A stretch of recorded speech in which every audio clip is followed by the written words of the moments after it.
Live stream health.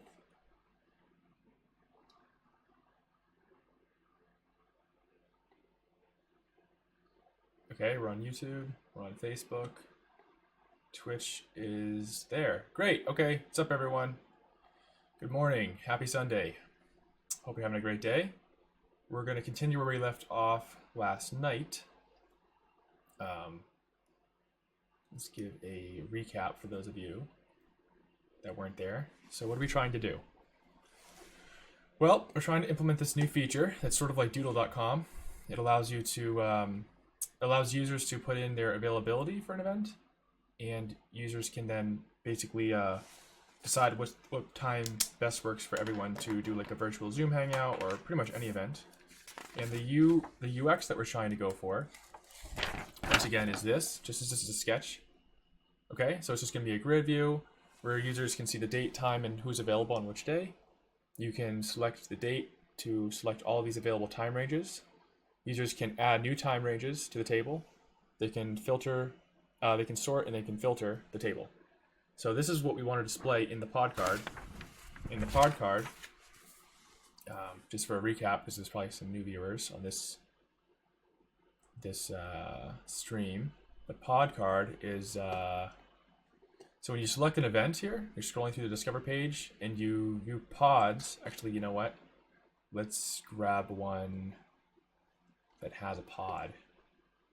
So pod range 1 to 100. So this is the one that actually has a pod, which is me. So when you select this event, you see the pod card here. We're going to redo this whole UX here, and we're going to render the time range option table in here. So users can like see the event.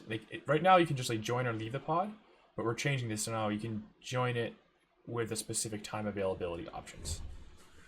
So that's what we're doing. We do PR-driven development. So this is the PR we're trying to submit. Here are the commits that we're trying to target. We did this, and then we're now updating the tests because of these new fields that we added to the GraphQL types. Oh, one thing I forgot to do is tweet that I'm streaming. Okay. All right, let's just jump right into it. Let's see if we have anyone on the... I don't know if people are actually watching. Oh, looks like we have 2 viewers. If people are actually watching on a Sunday morning, probably not the best time to do a live stream, but oh well. We'll make the best of it, see if we get some people. All right, let's now jump into it. So he's the front end, the back end. We'll just kill the server. Oh, well, all the tests are going to fail because we haven't actually implemented any of the changes yet. So again, remember the #1 rule of development is never leave a working session with a completed list of tasks. You always want to leave the last task 80 to 90% done, so you know exactly where to pick up on the next working session. You finish it and you ride the momentum into the next task. Big productivity tip for you. So here's where we changed the GraphQL schemas to have now the time range options. So here's the big change, right? So we have this array of pod time ranges and a start and end time on the pod. The array of pod time ranges basically has a time range and a user ID. So on the front end, we're going to have to map these ranges to the members, which is an array of users. So we went over this last stream. Okay, so this is good. We're going to commit this. Skip that. Okay. So create pod. We now have to update that. So pod has members, but now it also has time range options.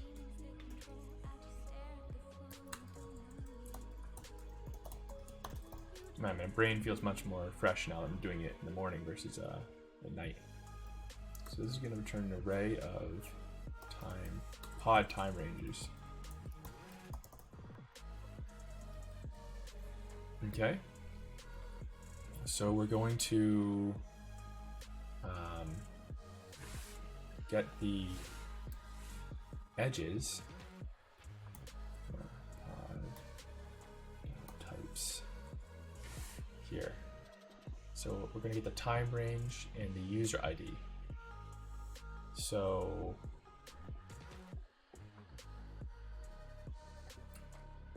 follow edge. We're going to do get edges. So if you look at the DB module, there's a get edge, I believe, in here. Update edge, edge exists, follow edge, get edges. So this is what we want to do. We want to get all the edges. Let's do it like this. Let's do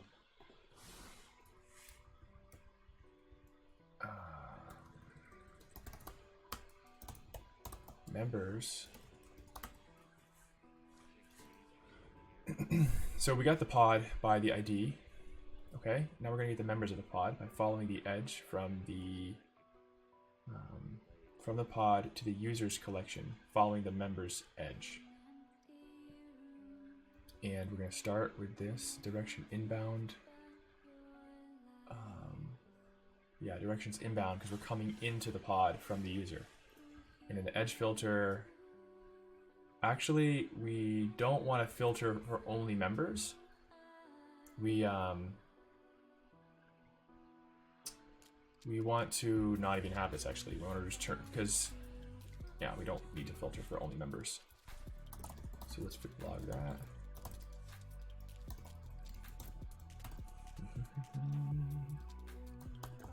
So what time range options is going to return is an array of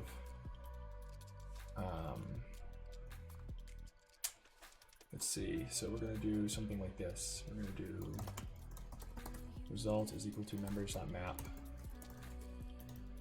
user, and this is going to return the it's going to map to a bunch of objects, and each of these is going to have a time range, and then this is going to have a user ID.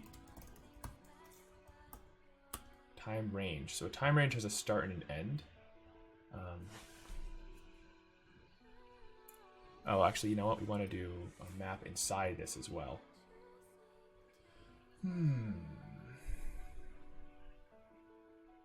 Yeah, let's see. What's the most efficient way of doing this?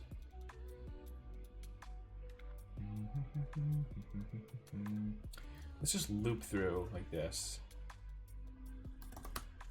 Const time. Let me think. Result is just going to be an array. Let's just construct it like this. So we're going to say members for each. So for each member, we're going to loop through all their time ranges, right? So actually this is this.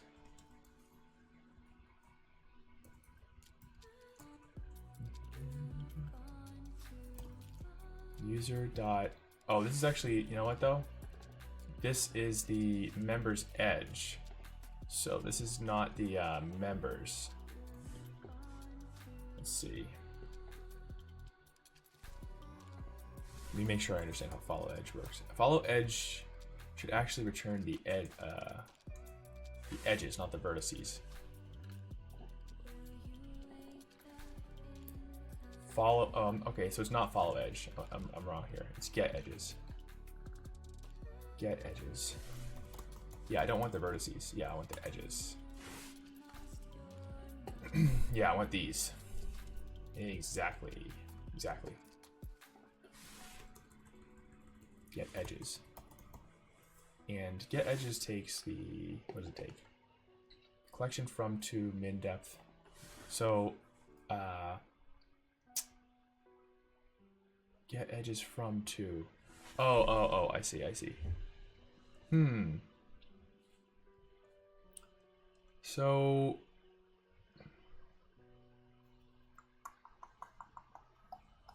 this needs a 2. So we're from the pod to the user, so we have to loop through all the Oh, thanks Eric. Yeah. I always forget to do this. I should just stop I should just start with this. I have like 2 different scenes in OBS. I should just start with this. Thanks for that. Yo, what's up, Karin? So what we're trying to do here is implement this new time range options field on the pod type. So I'm trying to think about the most efficient way of doing this, right? Because we want to get all the members of the pod, then loop through all those members and aggregate their time ranges. But this get edges basically takes a from and a to. And what we really want to do though is like get all the edges. Like we want to do follow edge, but then returning the edges. Like it's almost like maybe we should write a new thing, a new method, right? Like we don't want to have to put a to here. We want to just return, instead of returning the vertices here, we want to return the edges. I mean, this is like an implementation optimization. Maybe I can just do a to-do. Because I mentioned earlier that we actually re-implemented a lot of the code in this DB module because, for the new OrangoDB cluster support. And so I don't want to like edit this file because there's an outstanding pull request I'm waiting to merge. Let's just do it the inefficient way for now, and we'll re-implement it later when we merge the new DB module. So let's just grab all the members, like we were doing before. So let's do it the same way. So follow edge gives you all the members, and then for each member,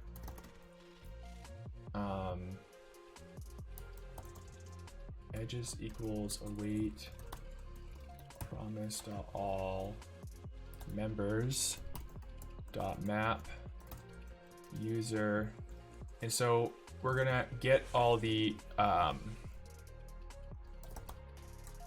edges. User edge. Let's do it like this. Member edge is equal to await db dot get edges, and get edges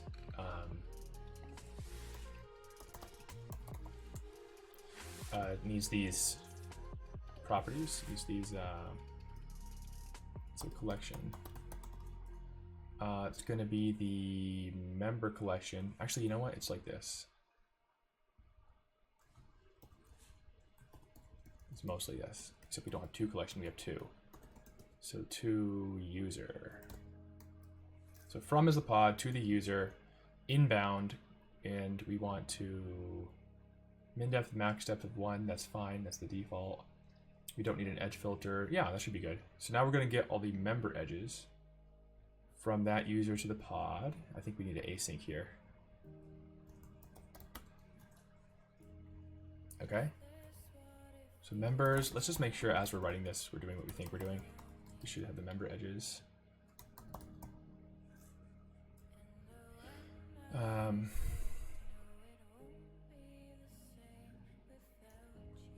Okay. And we'll just return a, we're going to return a, some dummy data now just to make the test pass. So let's see, this is going to be an array of time ranges, and a time range has a time range start,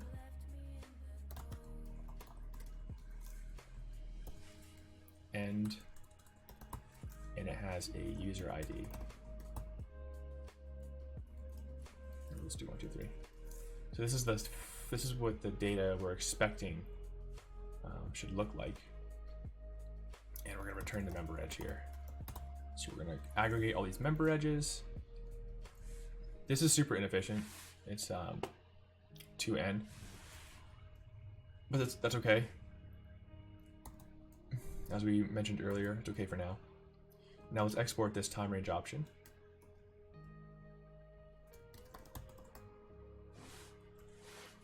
And then let's import the pod time range from the GraphQL types, pod time range. Oh, I don't think we built the backend yet, so let's do that. So this actually auto-generates the GraphQL types from the flow types from the GraphQL schema.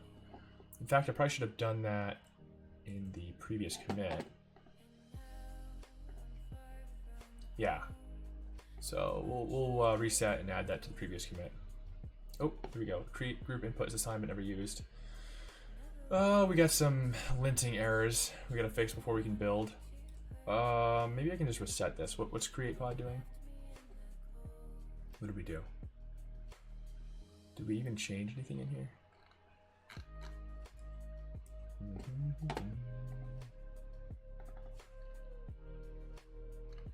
I don't think we changed anything in here. Let's just reset it. This is the test we're gonna work on next. Join pod. Yeah. So let's build.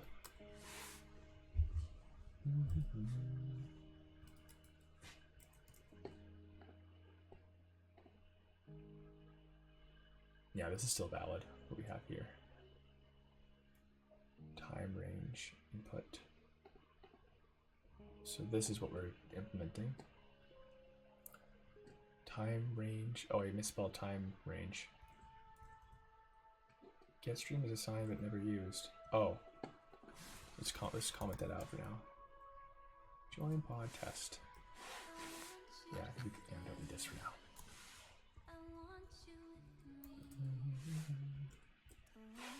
And then we have to fix this typo. You know what I was so bummed about? I was so pumped to see that new Mulan remake that Disney did, and they just like delayed it indefinitely.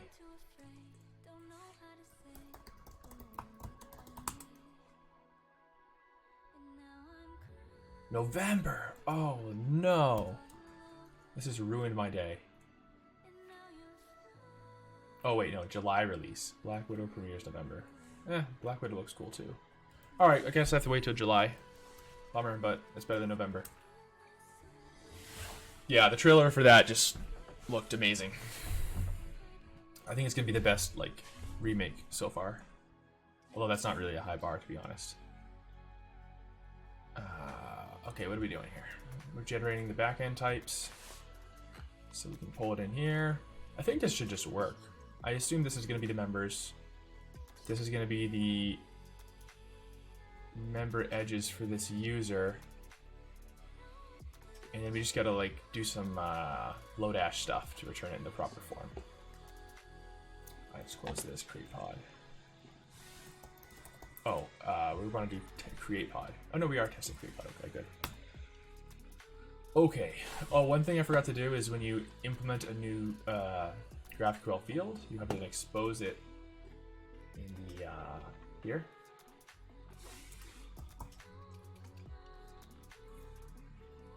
Oh, what's going on? Huh? VS Code. I might have to restart it. Oh, it's because my CPU is being taken by Docker. I can't type. Oh, shit. Here we go.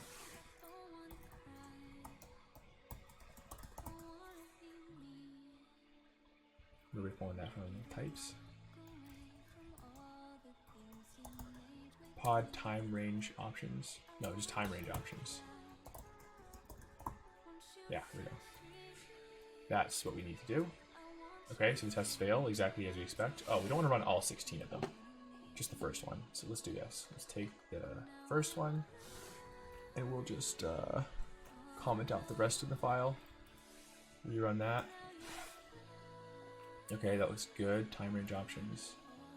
Time range options. Aha, see now we have our nice types auto-generated. Let the code breathe a little bit.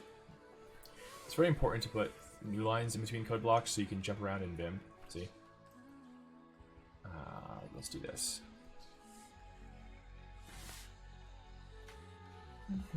So what is it again? GG? Yeah, GG brings you to the top of the file, and Shift G, or capital G, brings you to the bottom. See if we actually have people watching the stream on a Sunday morning. Oh yeah, we got a few people. Very good. Cannot query time range options on pod's edge. Pod's edge? Why time range options shouldn't be on the pod's edge? I thought I deleted that. Let's fix that. Get rid of thread. Is this it? Pods edge. Oh, I forgot to remove it from the API.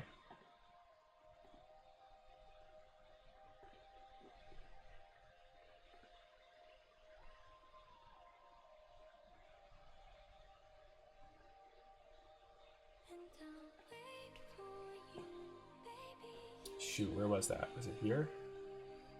Pods connection, edge node. I mean, it was the previous commit. Let's just reset the previous commit. We have to reset it anyways because we just built the new.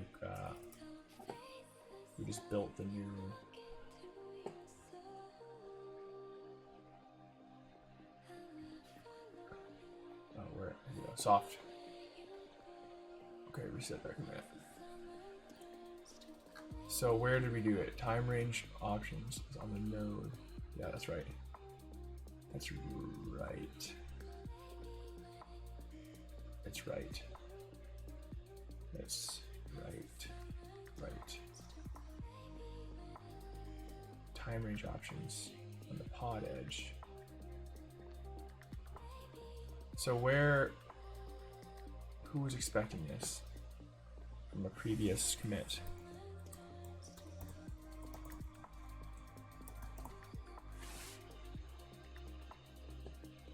Let's check where this is happening.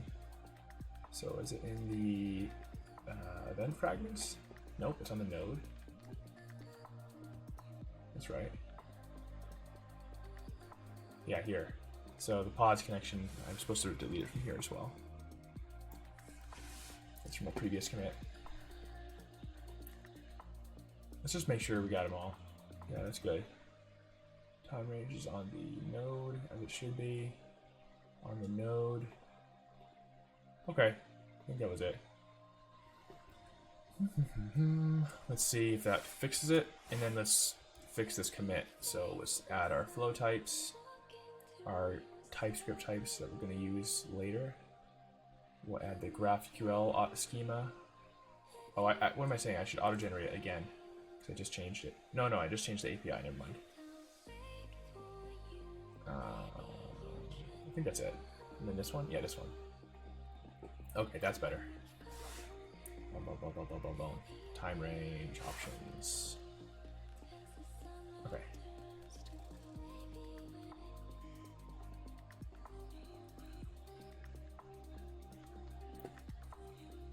So, just copy my commit message from my notes here. Add start time, end time, time.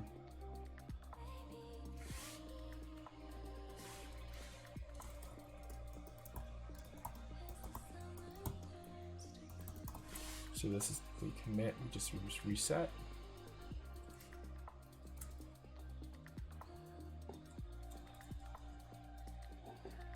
Field time range, of type time range, must have a selection of subfields. Oh yeah. Yeah. Okay, good thing we didn't commit yet. We actually have to wherever we're using the time range here. See how if you start and end. So where is that here? Yeah. See, this is in all pod props. And time range has a start and end. It's pretty much everywhere we're doing this, which is here as well. Get event by ID.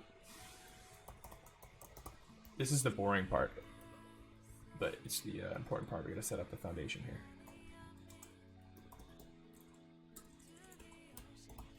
Yeah, I would never ever implement another backend API in Python or Node without types. It's a recipe for disaster.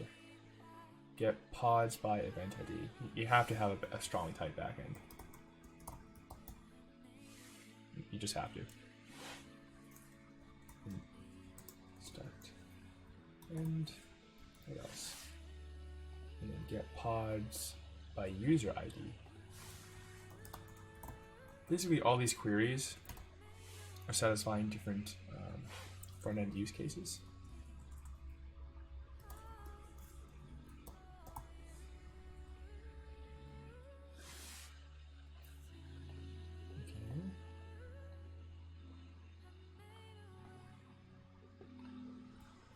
Should be good. Let's try again. Commit read changed. So all the .graphql files, boom, boom, boom, and boom. I think that's all of them. Yep.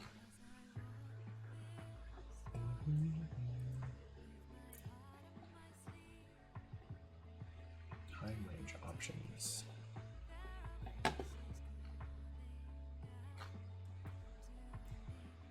Yeah, this is like a very valuable feature because if you look at the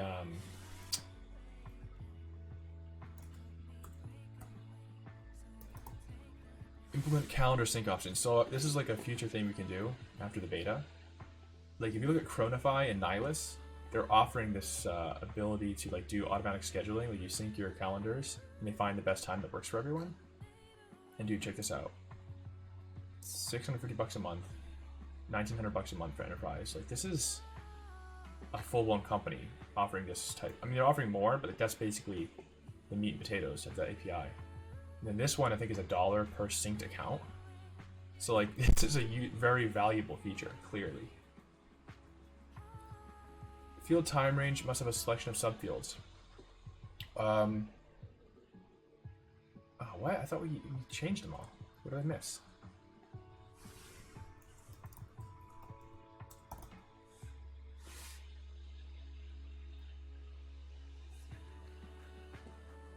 Here. Oh. All event props.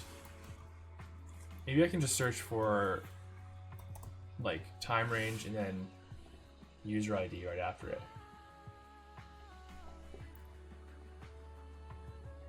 Oh, it was just that last one, it looks like. Yeah, it was just that last one. Did I save the file? I wish the iteration speed was faster.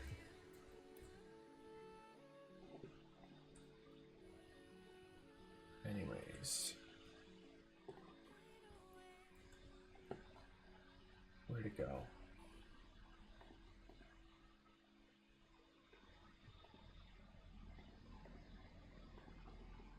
Oh shoot, did I not save the GraphQL file I just changed? Hello? No, I did.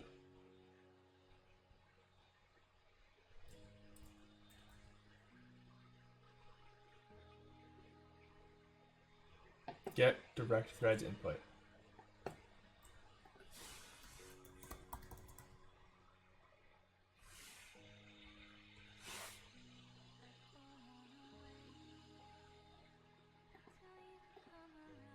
Oh, wait, this is not related to what this is something else.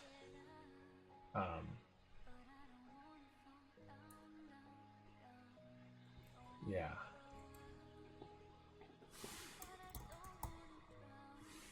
Can you do new line like this?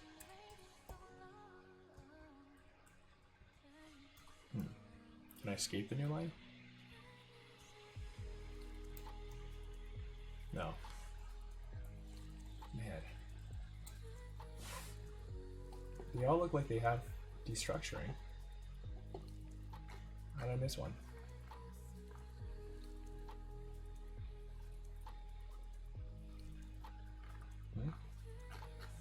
Where did I miss it?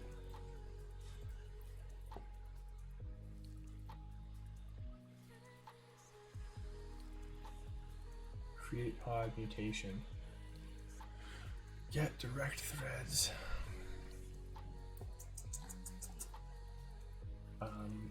Yeah, like I changed a file and I don't think I saved it.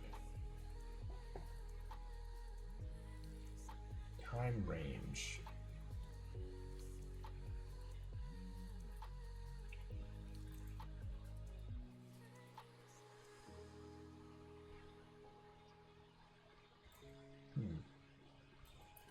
Hold on. Let's look here. Time range. Oh, all event props. Why is that not showing up? All event props in my search. Huh? Oh, I just didn't save the file. That's annoying. I thought I saved it. Because when I was searching for all event props here, oh, interesting. That's actually a really gotcha VS Code. So I changed it. I didn't save the file, but in the search, it showed the latest unsaved file on disk. That's interesting. That's very interesting. Because this was I definitely had a brace here. I didn't save it before I saved this file. That seems like a bug, in my opinion, but whatever.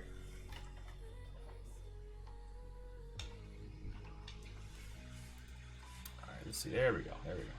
So members is an array of users, yeah, and edges is the member edges. It's doing exactly what I thought it would do. Okay. So, time range, we want an array of time ranges based on the user ID. So now we have all the members and we have all the edges, right? And they're of this form. So the here's how we can do the linking, the mapping, right? So this edge is for this user, and this should have a time range on it, right? This edge.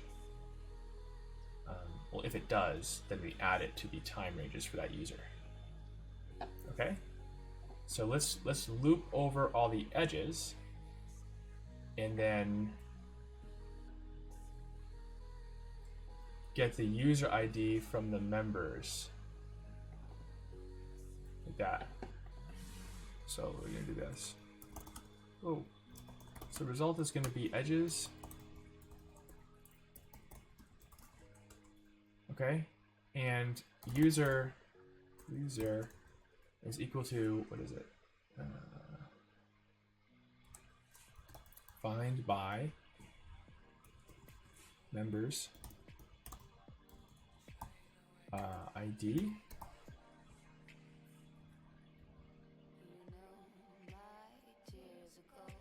Well, let's do it like this.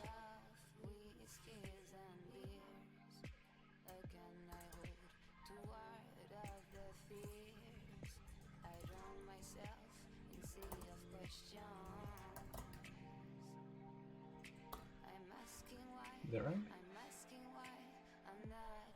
No, it's from. So if the user's ID matches the edge from, then that is... Am I using find by correctly?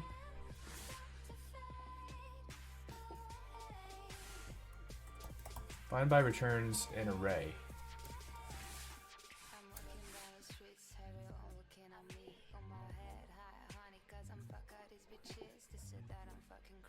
It's just find. What is this music?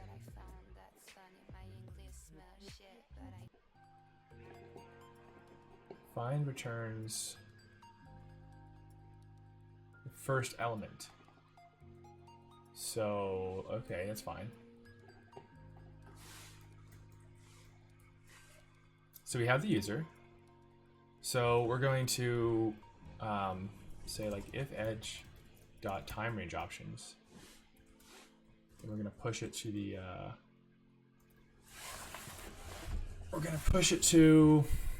the result, and return time range. Well, let's do it like this.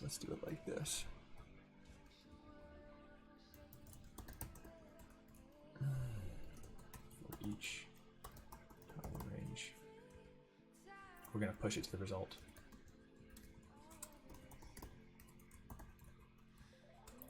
Time range, user ID is user.id. Misspelled that. So the time range options, so result is going to be actually, let's do it like this.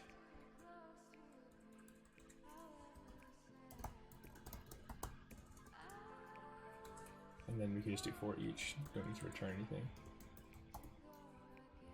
So for each edge, we find the user, and then if the edge has the time range options, then we loop over all the options. We push the time range with the user ID to the result, and we return the results here. See what I mean when I said this was not the efficient way of doing it, but it's fine. We can get it working and we'll refactor it. And we got to import find from Lodash.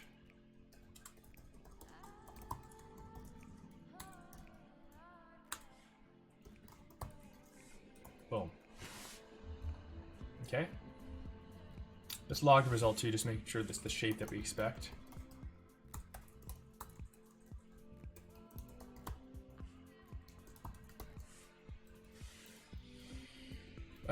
We're not actually going to see anything because we're not adding any time ranges to our pod. I lied, we are. No, wait, where are we? Yeah, create pod input 4 has a time range options. So, oh, but this is on the pod. So we want to, this is basically testing join pod now. Yeah.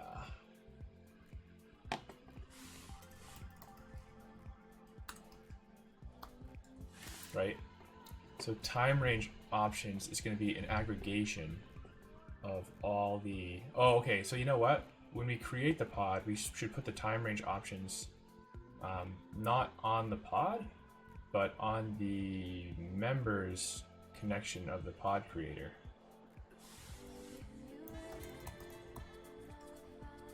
So we were doing it like this before. Time range options. Where were we doing that?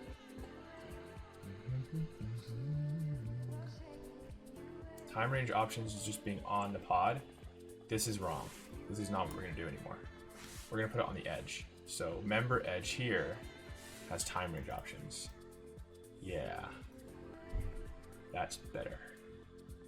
So now we should see it. Yeah, see, we expected 1, we got 0. Very good.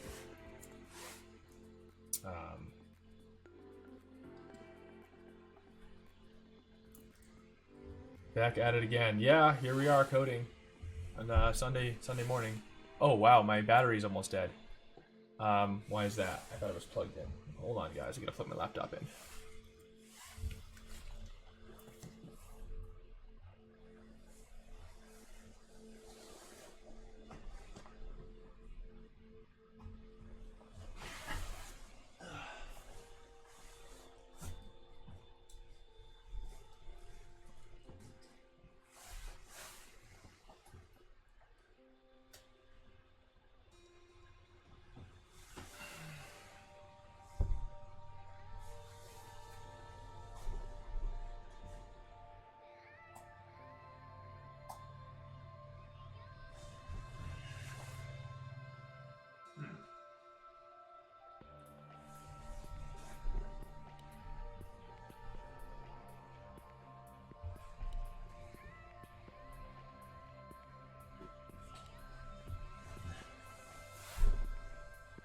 No dice. What's going on?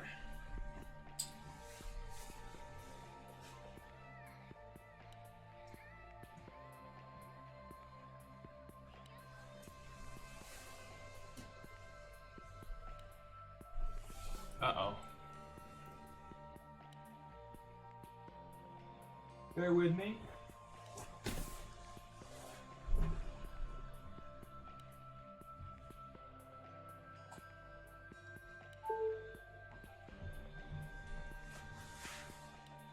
Oh, okay, good. I thought my power strip died. We good. I think I unplugged it when I was my chair. That's a new mistake. I should probably do some better cable management here. Anyways, the good news is the tests are passing. So I think life is good.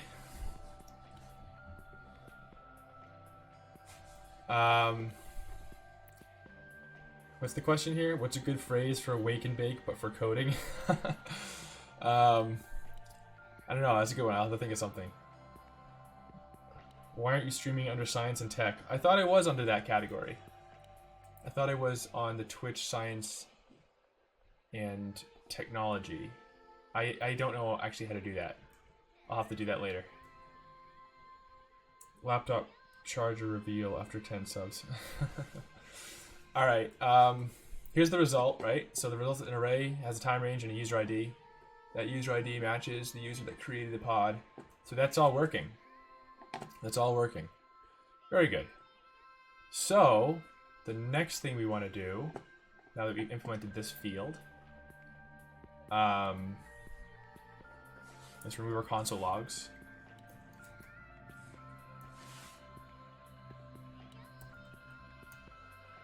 Time range options.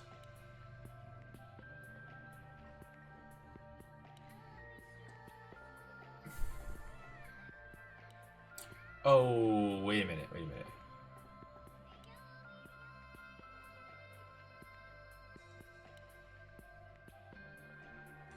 Okay, never mind. That's fine. Next thing we want to do is, well, let's just commit what we have right now. We're at a good commit point. There's a Shift G.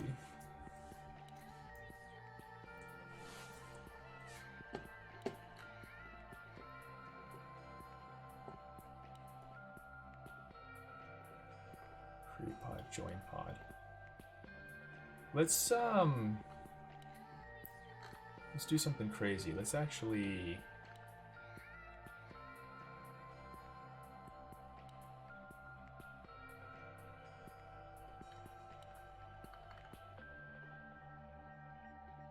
implement join pod.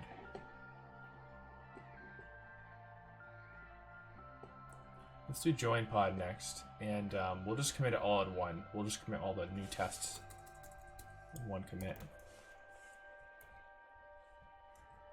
Create pod goes away. Join pod test.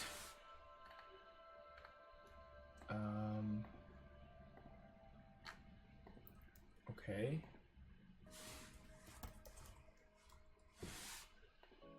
So I think we're already doing this, right? When you join a pod, where are we putting the time range options? When we create the edge, we put it on the edge. Very good. So let's just test that.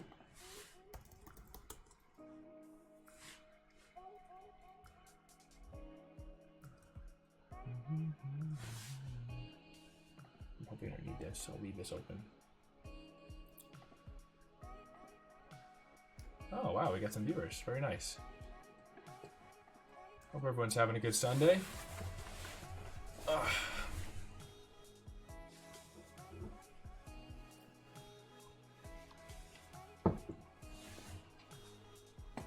Yeah, so what I want to do is finish up this backend stuff, these backend changes, by the next hour and a half. Then go for a run, eat some lunch, and then come back at it and do the front end stuff in the afternoon and night.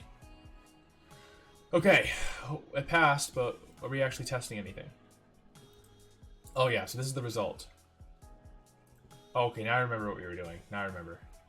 So we have a time range when we do a join, but now we want to make sure, we want to verify that the time ranges are returned on the pod, right? So I guess we could just get the pod by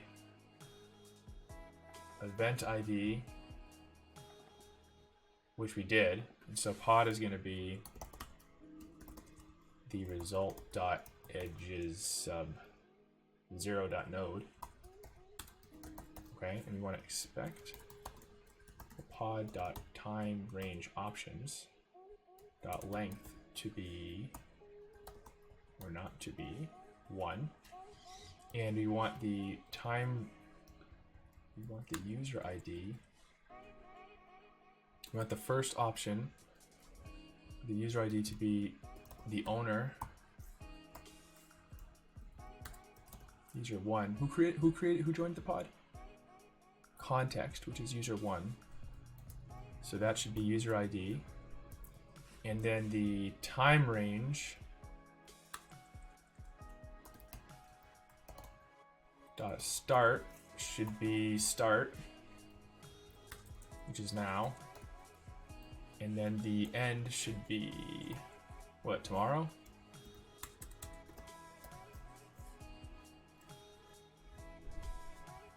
Living the dream, that's right. Okay. And we can delete this stuff. Let's keep logging the pod. And then we can actually... So this stuff down here, we're actually checking the activity on the get stream. So we're using this awesome tool called get stream. So the reason we're doing this, while I'm waiting for the test to pass, let me explain to you guys what's going on here. Yeah, you never want to reinvent the wheel, right?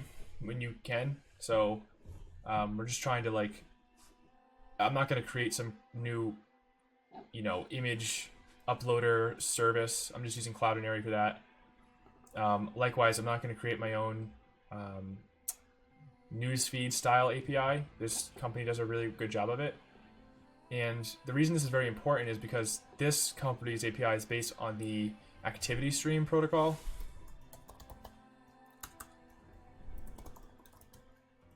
W3C.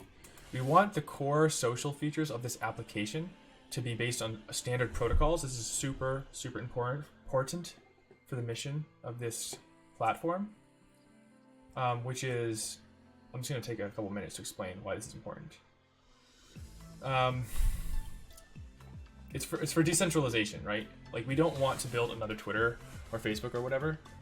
We want to build a like sort of meta application, sort of like Mastodon or Diaspora, that's based on the activity streams and activity pub protocol, so that the platform can be extended and the data can be portable between different ppods servers. This is super important. And so when I was looking for APIs to use, I made sure that they're all supporting the activity stream protocol, which is a W3C standard protocol. So it's like SMTP for email. Like, that's the reason you can use Yahoo with Gmail, with Outlook. They all just work together because of standard protocols. And it's very, very, very, very important for social networking applications as well to adopt these standard protocols, which we're doing. So that's what GetStream is all about. So that's just a quick side note on that. Identifier pod has already been declared. That's my bad. Oh. Okay. So I wish I just call it pod 2. Oh my gosh.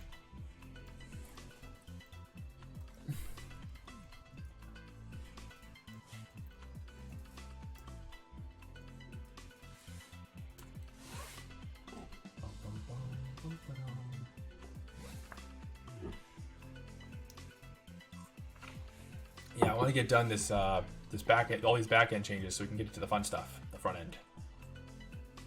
The backend is not as fun; it's more important, but the front end is a lot more fun to implement, in my opinion. I think it's a lot harder though. Everyone always thinks like, oh, you're just doing HTML, CSS. Like, that's not hard. It's way harder than doing front end dev, a backend dev. I'm just gonna be honest. Like, I've done tons of backend dev, DevOps, like APIs. It's pretty straightforward because you can do TDD. It's all just like data manipulation basically, but the front end is so much more difficult. Yeah, the protocols I mentioned earlier they're not new, but they're just not really super widely adopted. It's part of a bigger movement that's been happening the past couple of years called Web 3.0. So Web 1.0 was like static HTML pages, like GeoCities. Web 2.0 was like MySpace and Facebook, which was like Ajax, which allowed the web to become two-way interactive, which was an inflection point in human history, where all of a sudden our media is no longer broadcast. We're interacting with the media. And then Web 3.0 is very similar, but now it's like real time. Everything's real time, like Uber, and real time data streams like Twitch. But the users own the data. So we didn't realize how valuable data was in Web 2.0 because it was like the adolescent phase of the internet. But now that we're entering the adult phase of the internet, people are like, okay, let's like, privacy is important, like encryption is important, and users should own their data. So like, that's why you've seen things like Mastodon like take off a couple years ago. People are just waking up to this fact. So we're just riding that wave, that trend. That's all. Okay, this is the result. Members time range options is empty. Why is it empty? They expected this and we got undefined. Yeah, why is it empty? Well, wait a minute. Time range options dot length to be 1. That should have failed. Why did that fail? Because I see time range options here is an empty array.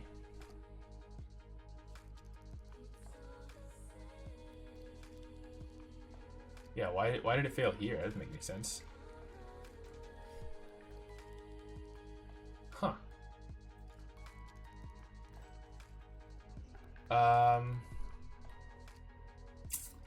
Maybe because we're not exposing this in the API. Get pods by event ID. Not fragments.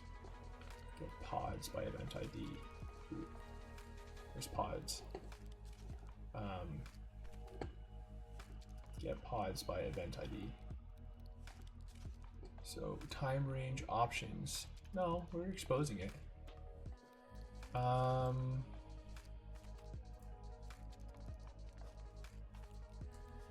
Oh, wait a minute. Why is it not hitting our oh, I deleted. That's why I deleted the.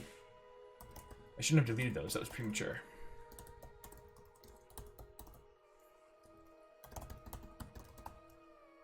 Members, edges. Like, I don't think we're actually getting the. We're not getting the data we think we're supposed to get when we do join pod. Time range options on the pod. We're storing it on the edge. Oh, I think it's because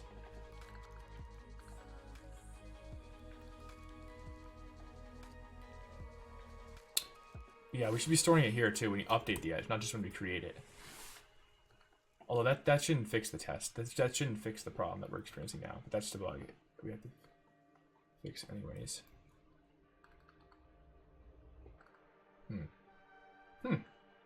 Yeah, we should be calling this.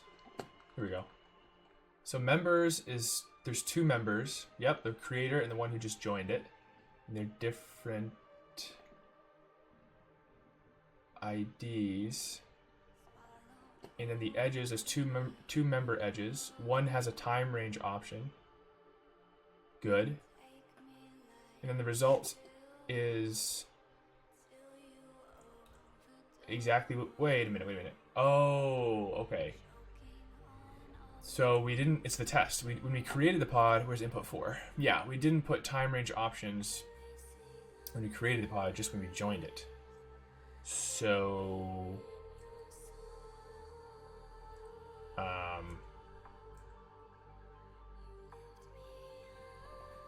yeah, this is correct.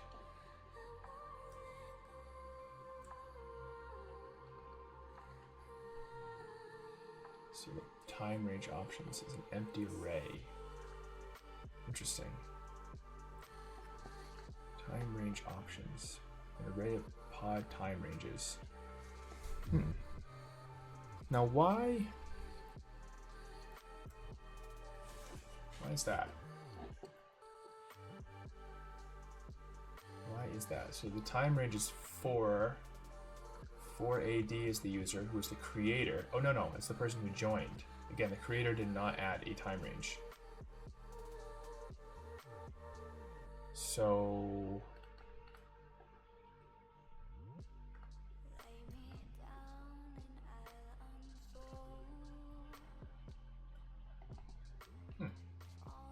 this doesn't seem right. We're on line 72, we're returning the result like this, but then the result in the pod is an empty array. Time range options. Why is it an empty array? Get pods by event ID. Get pods by event ID. Oh. It's because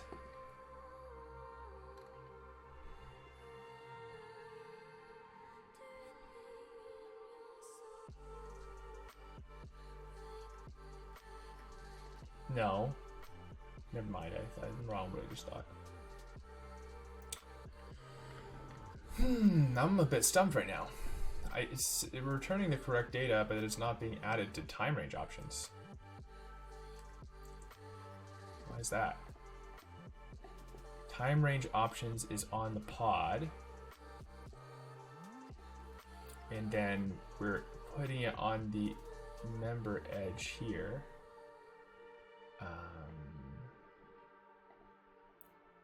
And then time range options. This is correct. This is correct. Join pod. So we take the time range options. We put it on the update the edge and create the edge.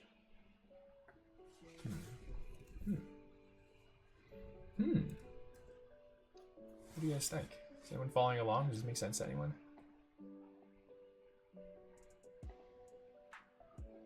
Why is this empty? I'm starting to think it's because of this get pods by event ID query.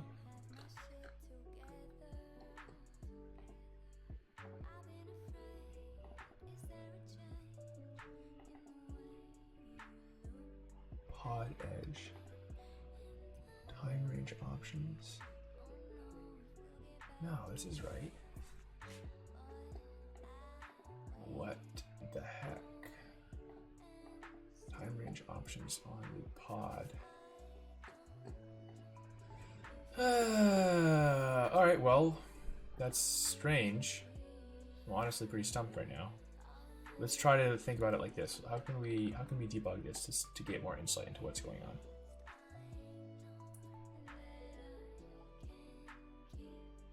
Maybe getting the right edges. Time range options.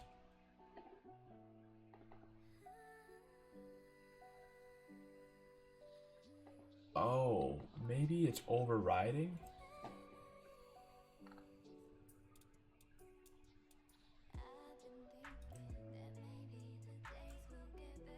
What?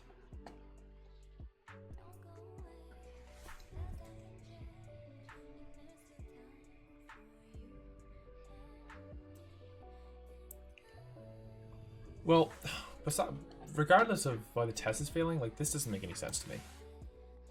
Like, why is length 1, but the test is failing when it's checking the date? Like, it got by this, time range options, and it failed here?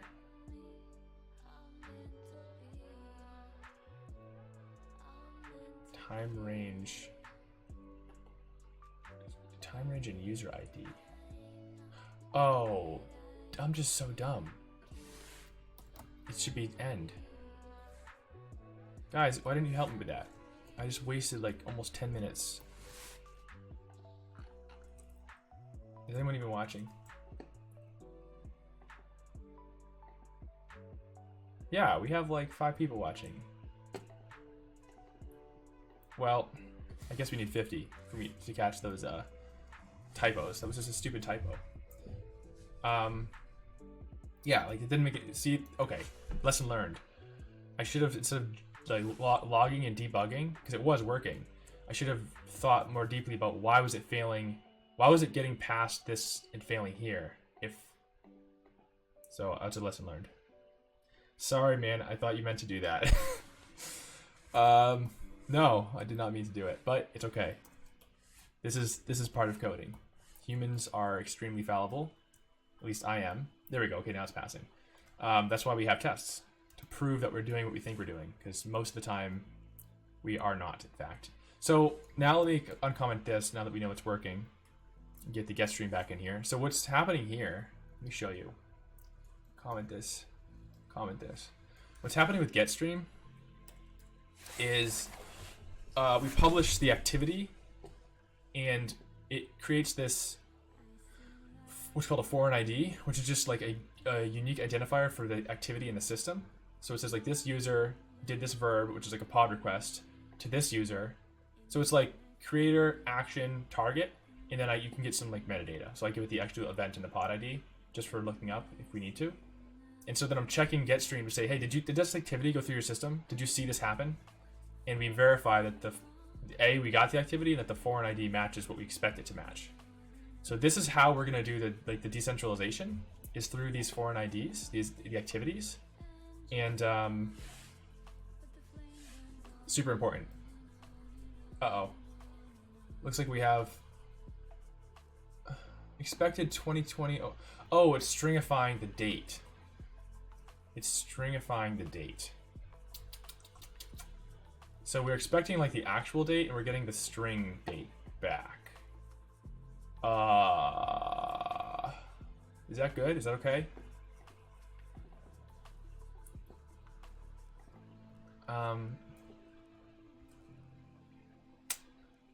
See, I could just do like 2 string here, and then they'll pass.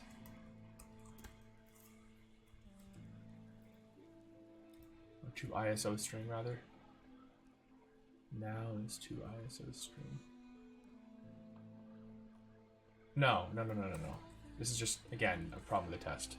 Let's take a step back here. We don't need this to be a string. This was like a copy and pasted this from the previous test suite, so it's a carryover. So that should work. So getStream, let me show you. This also needs to be refactored. I mean, it works fine, but the file is ginormous. What is it? 1,600 lines. But the good news is, this is actually a lesson in coding. It's like, I didn't want to split this out into multiple classes and multiple files, because I wanted to understand what the patterns were, what the common patterns. This is the first time I used the activity stream protocol. I wanted to understand like what are the natural abstractions I can pull out during the refactor. So I intentionally like just made functions for each event, like notify the event canceled. And I said, okay, like we have to get the user and event collections. Here's the activity, actor, verb, object, etc. And so now that I have like many examples of these events happening in the system, now I feel confident I can like split it out, refactor it, make it much more clean. But if you try to like make things or like refactor things as you're going, you can actually make it worse. So you don't want to like over optimize your code. It's a balance, right? It's like literally an art form. You're just trying to figure out when is the time to do the next pass, and because I could like literally refactor this for 2 years and make the code so succinct and beautiful. But you don't want to do that in the first pass, because you're just trying to understand how it works, so you can make more sense when you refactor it.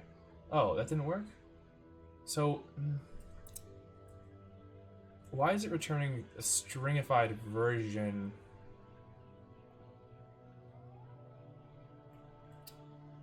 Yeah.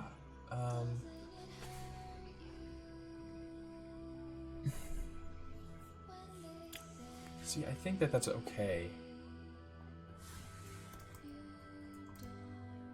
I think this is what we want to test for. Let me think about this for a second.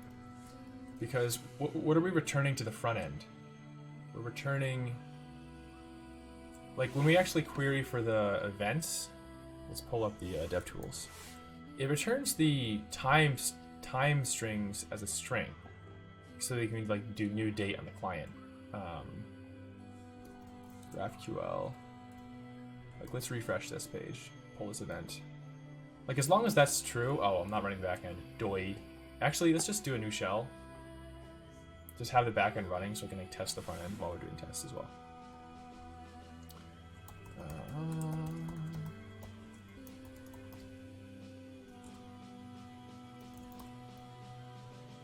I don't think this shouldn't be a problem running the backend as we're testing. Okay, so that works. Yay.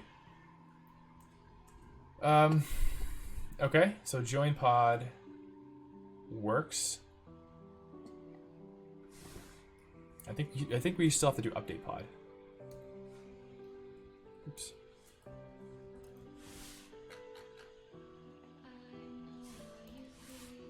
Let's see. This music is kind of like emo. Maybe we should switch to something more upbeat. What do you guys think?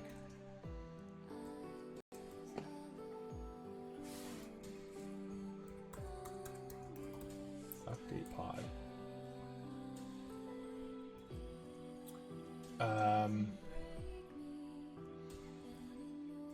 What was I testing? Yeah, I was testing the strings. So where's get event by ID? I think it's this one. Get current user, get event by ID. So the response here, oh, I don't have an end time or a start time, huh?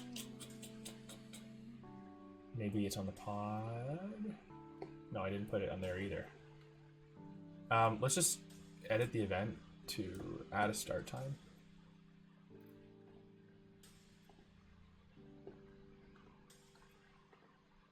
So it's going to start on Tuesday, and it's going to end on Friday. It's a long event. Save. Yes.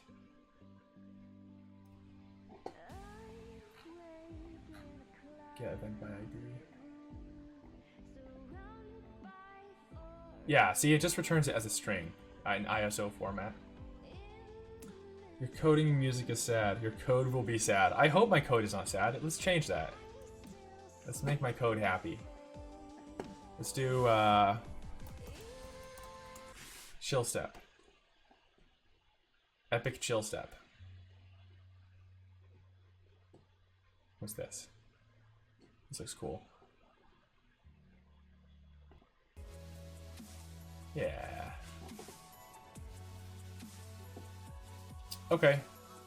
What were you doing? Update next. Let's do that. Let's commit join pod. Did we remove our console logs? Yeah, we did. Update pod.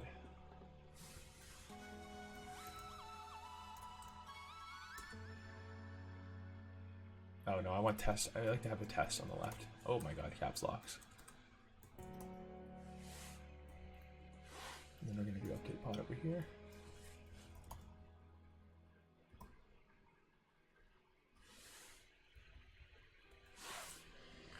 So, we want to test updating of the time ranges. Should update time range options correctly. Oh, you know what? We punted on the notification stuff. I guess we could do that next. Well, let's just make sure the update still works. I think it should still work.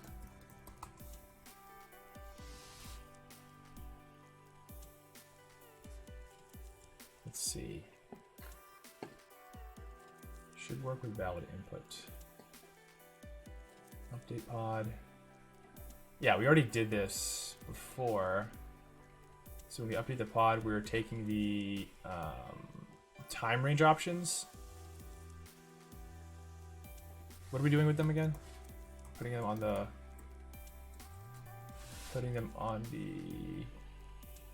oh wait, no, never mind.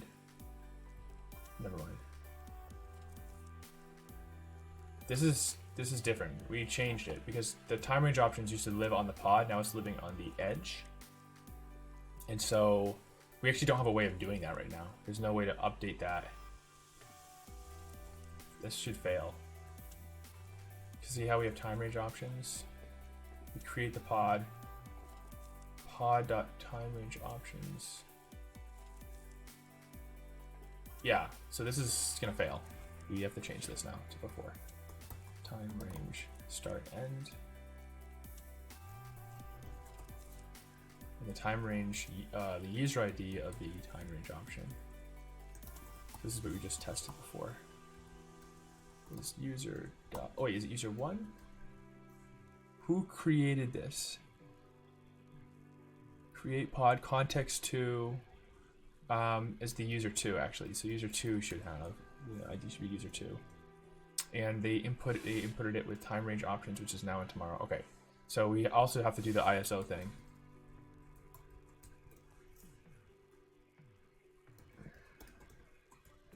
Okay. So now it should work. Good.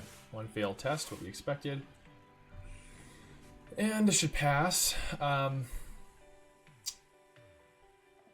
we're not actually testing the update. Oh, I'm sorry, this should still fail. This should still fail.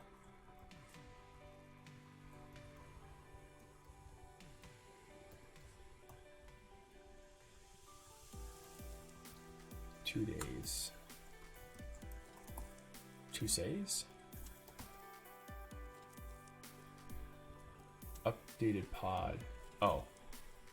I can just do this. No, I'll do this instead.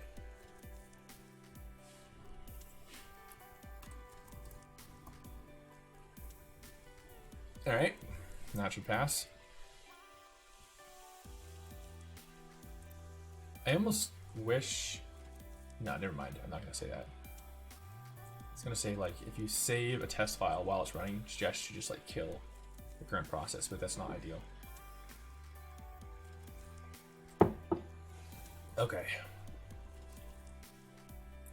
So we are actually not updating time range options. Like we're passing it into update, right? Here. But we're not updating the edge. So let's do that. This is gonna fail. It's still gonna fail. Oh, you know what? I don't want to run all these tests. Let's just run the one we care about right now.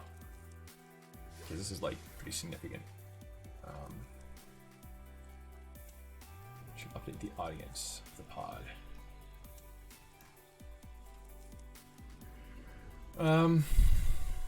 So this is still gonna fail because we're not actually updating the edge. Because before we were just saving it on the document itself, but now we want to update the edge. So we want to get the member edge. Where's the member edge?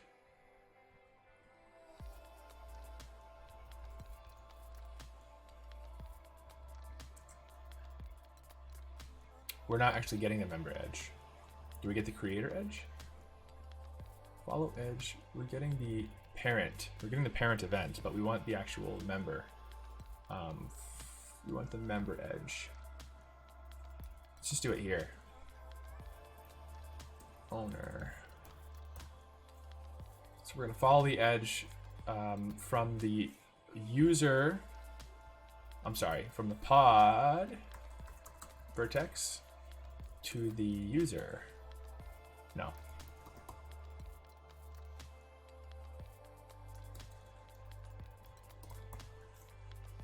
We're gonna follow the pod to the created. I'm sorry, no. We're going to follow from the pod to the user's collection via the created edge, and that should give us the pod creator, and this is actually inbound. The edge is pointing to the pod, and so does a pod ever not have an owner? No, this is invalid. We should never get here.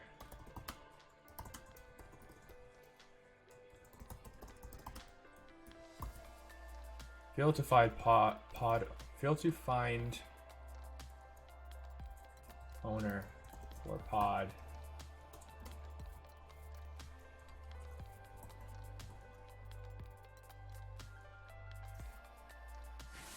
Oh wait, it's not pod, it's the ID. New pod.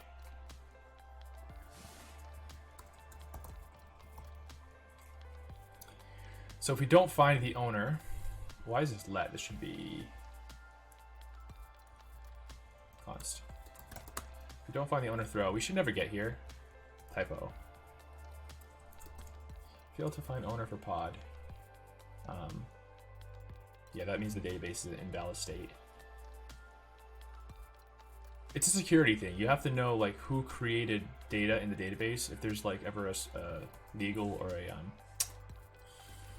you know, a malicious thing, you have to have attribution for all the entities in the storage. Yeah, okay, so we have the owner, right? And we have the now we want to get the edge from the update pod, update edge. Update member edge. Okay, this is failing. Very good. Wait, no, not for the reason I want. Two ISO string is not a function. Oh, I'm already doing it. I'm already doing it.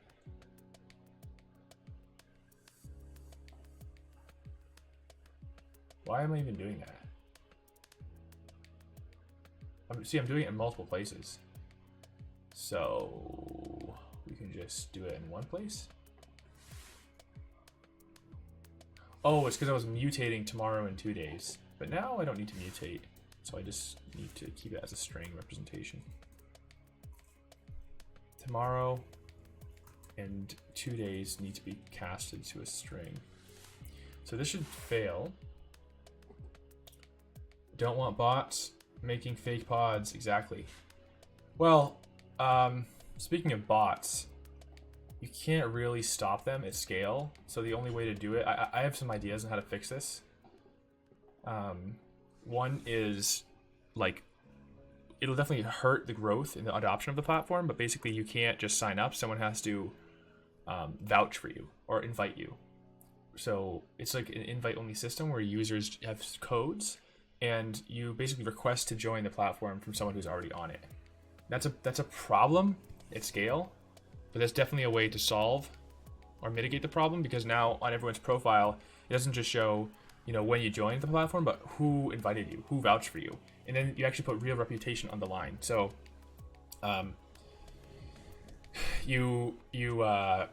if someone, see, I don't know, this is like dystopian almost. It's like if you invite someone and they abuse the platform, should your reputation be hurt? Because it's like how China's like social score works, right? If you have a friend on WeChat and they start bad-mouthing the government, like it dings your Chinese social score. So we don't want to go there. That's like literally a Black Mirror episode. But at the same time, the only way to really regulate abusive behavior is like with social accountability and shaming. You can't do it with like algorithms and tech. Like Twitter tried, Facebook tried. You really can't do it.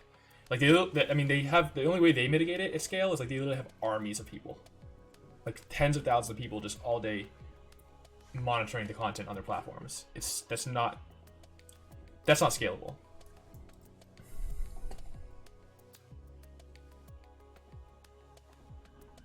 Oh, expected. Oh, so this is a day off. So it didn't update. Good. Okay, so it's failing. Now the test is failing for the reason I want it to, which is not actually updating anything. So now we have to update the member edge. So the way we do that, we have the owner. So we'll do another follow edge. We're going to use the update edge field. Where's update edge? Yeah, so we need to get the member edge and then call update edge.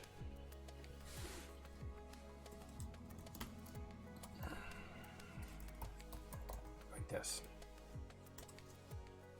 And something, well, I guess we'll just keep it like this. We should be destructuring these collection names. But for now, we'll just keep the old ugly code just so it's consistent. I'm gonna go through and refactor all this so we can just like destructure parent off topology edges. What's going on here? What is this? Collection? Oh man, I messed this up. Normally, this is bad. Normally when you have more than one argument to a function, you should pass a object so the properties are named, because now I have to remember what order these three things come in. It seems like it's not a big deal, but it is. It's cognitive overhead you want to avoid in clean code. But anyways, the collection, the first argument's the collection, so let's do that. Edge ID is the member edge dot ID, and props is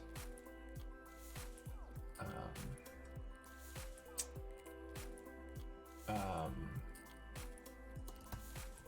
range options.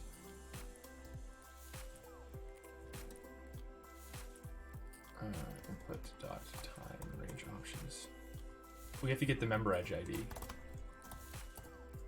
Member edge. And we get that by following. Oh my god. I can't type on this freaking keyboard, man. We follow the edge, and I think we can just steal this from here. See my memory? Look at that. Steel trap. So we just paste that sucker right here. So it's going to be from the pod. pod to the user, or the owner rather. I called it owner. Inbound. So, and I think update edge takes the actual edge.id. Get vertex by ID. Yeah, good. Okay, so I think this should work. Oh my gosh, I love Prettier so much. You have no idea how much I love Prettier. Like, my career is basically marked by pre-Prettier and post-Prettier. Like BCP and AP. Okay.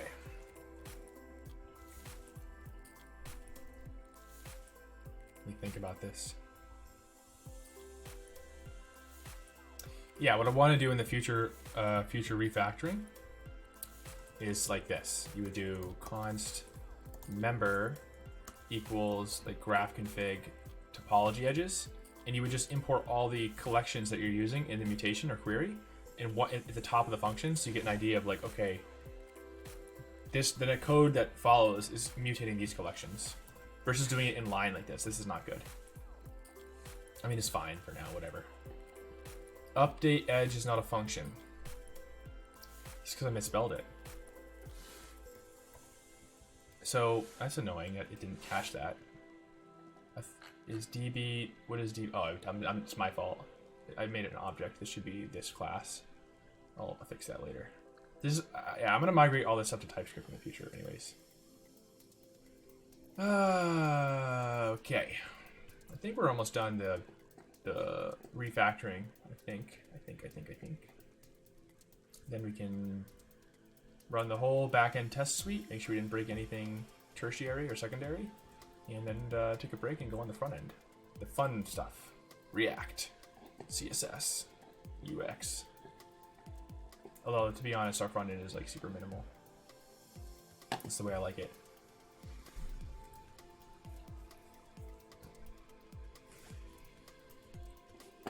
No edge found with ID in parent collection. Oh, it's in the parent collection. No, it's not. No, that's my bad. Member. So yeah, I probably wouldn't have had that typo if I destructured the member and just reused it here. See? See? That's the problem. Whenever you see common code like this, it should be a code smell. You're like, wait a minute, this should just be a variable, right? Anyways. I'm not going to invest cycles in paying tech debt like that until we have this in users' hands. Otherwise, this thing will never freaking ship. I think this should work. Should this be a transaction? Should it be a transaction? Like, should I... Like, what if we update the vertex, like the audience and everything, but the getStream API is down? So this fails, then the edge is not updated. So we should do this last. This is a third-party dependency. It's not down very often. That's not what I'm saying. I'm just saying, like, logically, it's almost like we should make this whole thing a transaction. Is it member or members? Member. What? No edge found with ID in member collection.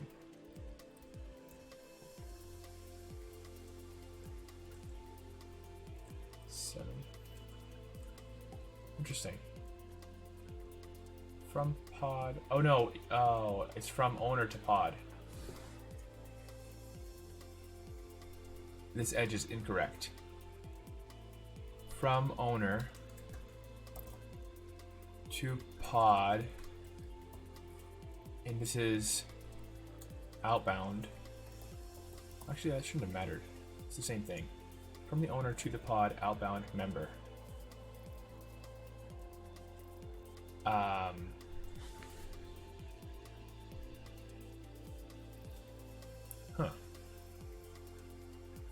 Huh.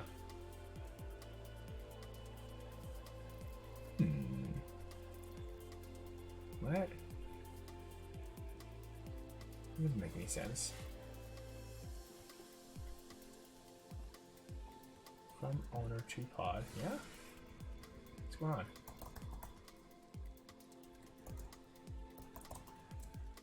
Owner, pod. And this is going to be member edge. This is confusing to me. Why is it not working? Update pod with the new time range options. What do you guys think? Who's watching? We got some people on Twitch. Very good.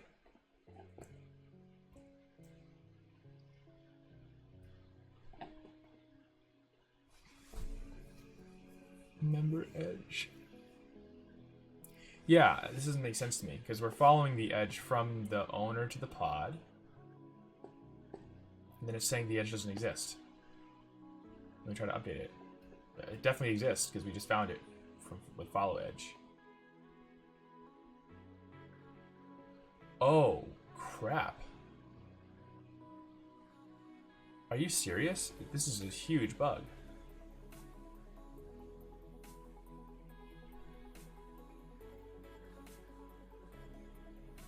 Update edge. Why is this getting the vertex? How the hell? I can't believe this. What? What am I calling update edge?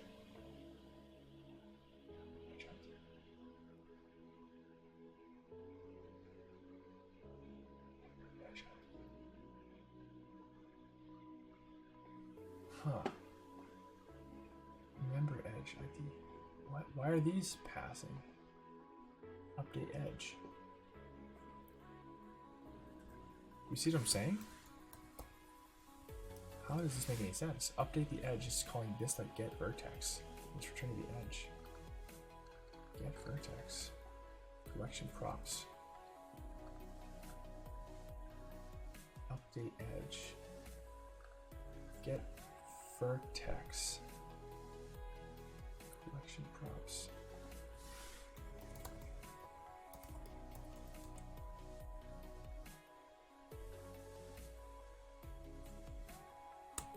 That's madness.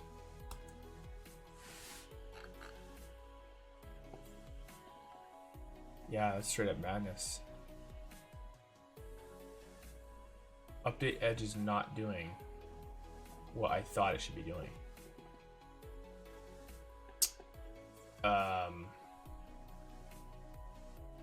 Oh wait, no, I'm wrong. This should be called get node. Phew. Okay, yeah, because it's just saying collection. It's not saying vertex collection here. Okay, so it's just grabbing the first thing in the collection. Never mind, I almost freaked out. I thought it was like just a bug in the low level database adapter logic.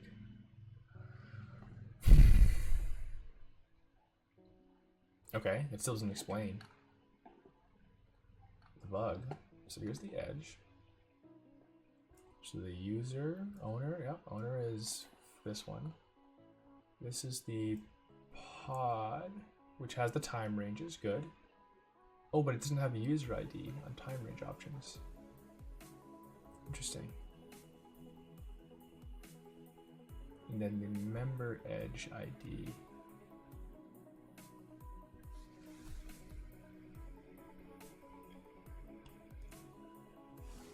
Oh, that's fine. This is the actual raw data on the database, not the GraphQL. And then this is the member edge. Oh, that's why. This is returning the pod. Why is this returning the pod? From the owner to the pod. Ah, I'm using the wrong API. It's too early to make mistakes like this, man. It should be get edges. Get edges.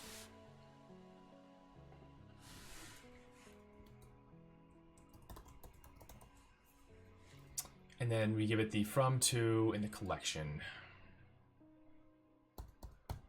Should we filter? No, we shouldn't filter. Okay, that I think solves it. That was silly of me. Time range options. Okay. Okay. So I think we're just about done. Assuming this test passes. And the next step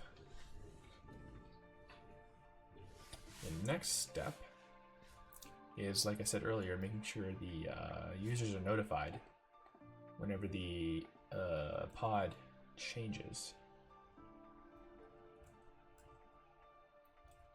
Okay, let's close this out. Boom, boom. I think this should pass, and it does. Feels good, man. Feels good. All right, let's comment this out. Time's there, it's almost 1. I wanted to have this done by 1:30, and it looks like we might be able to do it. So I still want to go for a run. I like to do long runs on Sunday. It's important to take care of your body, you know, guys. The mind and the body are intimately connected. If you want to write good code, you got to exercise. Okay. Let's see what we did. We added the time ranges. So the previous commit, we just updated all the .graphql files, and now we're changing the JavaScript resolvers to match.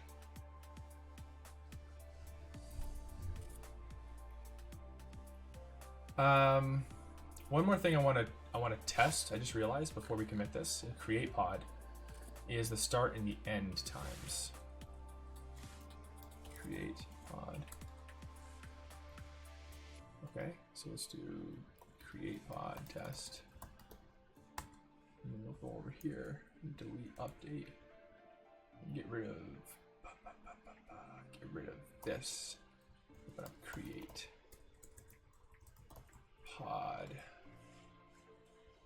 And the reason I want to test this, can I just comment this out? The reason I want to test this should fail with invalid input. Should fail with invalid input. I don't think I have a should fail with invalid audience. I want to test that the end time is after the start time. Okay. And we would do that in the GraphQL custom type resolver logic, but we need to do that here in the validate and sanitize input util. See. So if input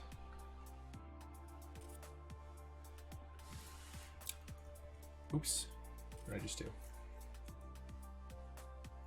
We want to do it here. Start time and time. If start time and end time. I guess you could, they're not required. So you could have the end time and not the start time, and you could have the start time and not the end time. So all we have to check is, we're already doing the same check down here, right?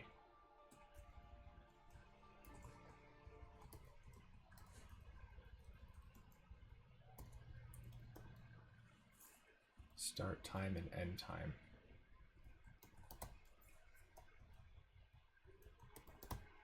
That's it.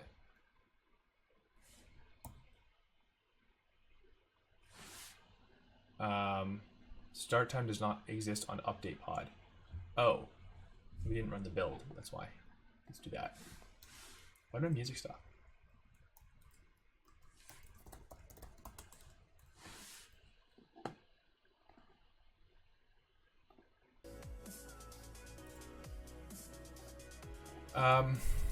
We didn't really have to run the build right now, but oh wait, no, I don't think I actually. I don't think I actually even did it. Update pod input. No, I have it here. Start time, end time. I guess it just doesn't have the, yeah, I didn't build it.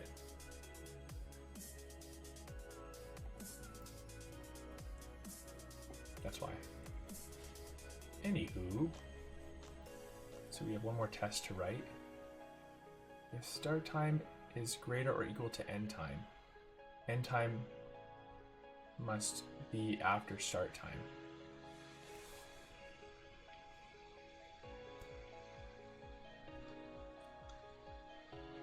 Yeah, that's right.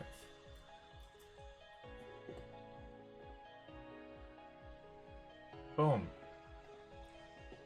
Okay.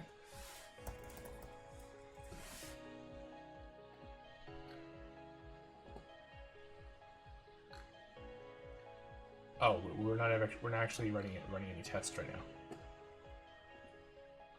Let's write a test for invalid. Should fail with invalid input.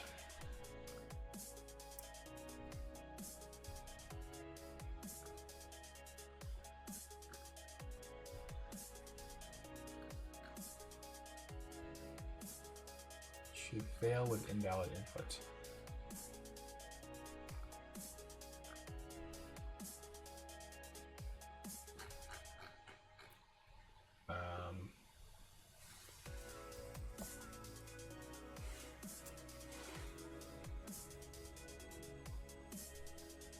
Let's just take it from here.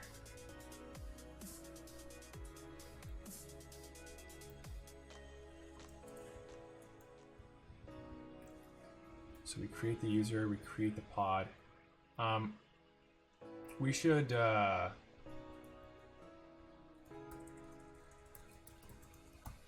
we have to create the event too.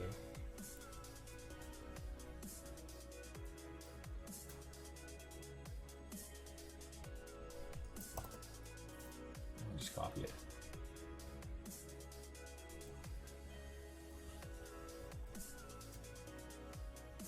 Expect create pod to throw.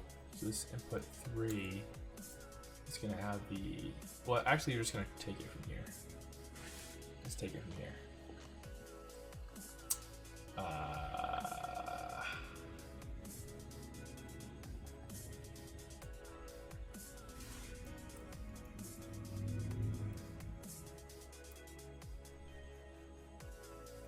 Create pod.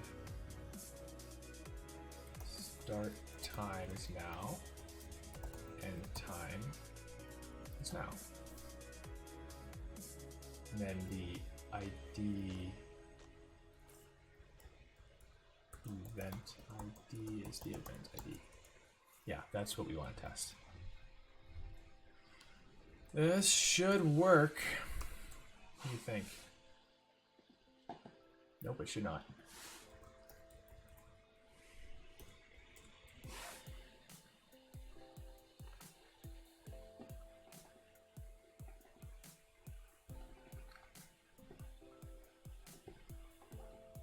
Input 2 is not used.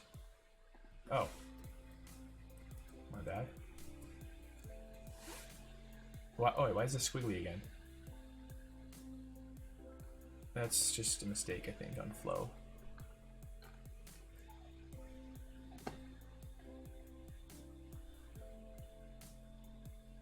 Oh, it didn't build? Did I kill the build or something?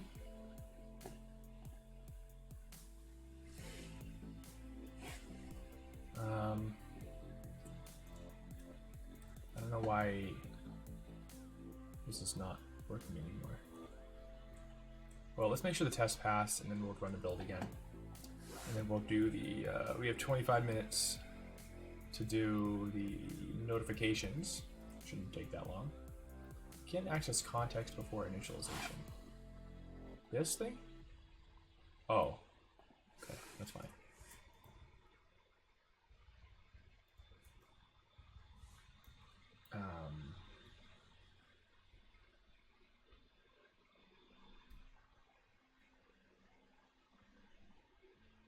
Wait a minute.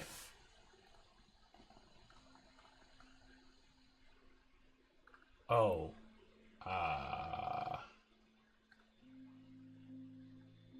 Create event automatically creates a pod now.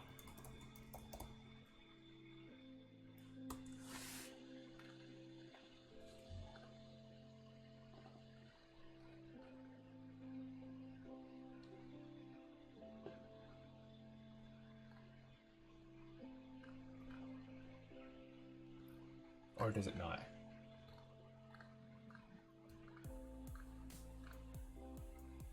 It does not. Okay, so then this should be fine. Yeah, I think I was torn about if I should do that. Like, if in the create event mutation, we should automatically create a pod, and I decided not to, because I didn't want them to be coupled. I want the client to determine when the pod is created. Because you can create an event like programmatically in the API, and you don't want to have pods for those events. Okay, I think we're good. I think we good.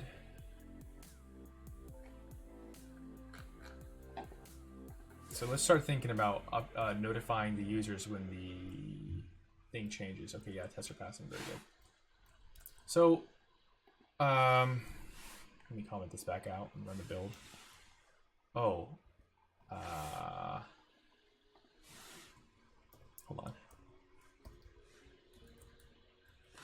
Comment this before I get ahead of myself.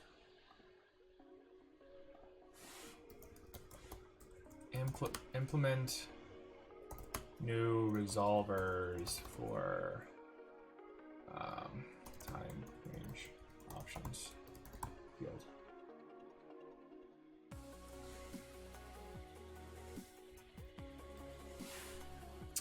One more pass in the console logs. No, good. So the updating happens. So get rid of this. Update pod.test. It's gonna happen here. So let's comment this out once again. Oh, I forgot to run the build. That's gonna bother me. It's gonna bother me. These squiggles here. See, I like to, if you see here, oops, no, stop. This thing. I sometimes leave this open. That. Problems. There's two problems. Whoops, don't go down. See? Okay. So updating is gonna work like this.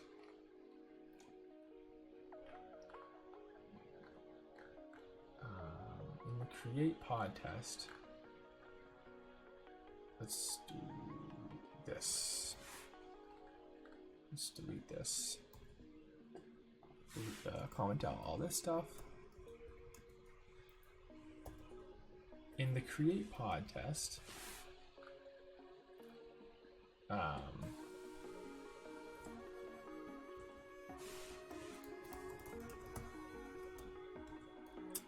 you see here we're testing in get stream at the top. Where is it? The top here. Did I not commit this? That's weird. It's a bug in VS Code, I think. There's no bug fixes, huh? That's annoying. Yeah, this. We want to do the same thing. I'll show you what I mean in a second. So when we update it, we want to say the owner of the pod, which is user 1. No, it's user 2. Yeah, user 2 pod update. We give it the pod ID. And then I guess we can just give it the event as well.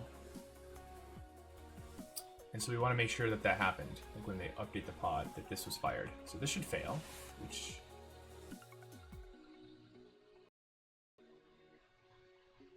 Actually, are we already doing this?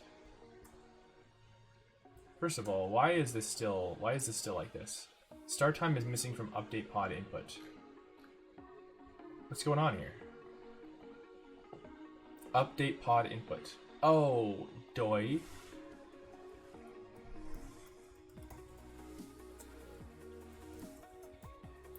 I didn't add it. Here. Yeah.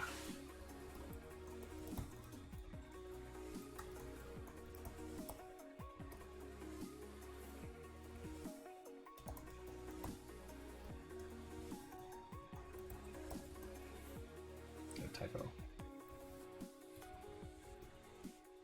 Right? That's why. Update pod input, start time, end time.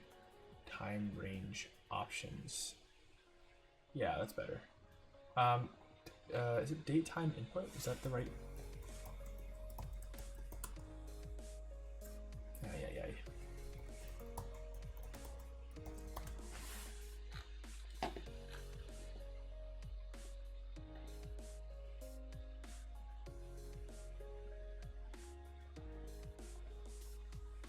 Huh?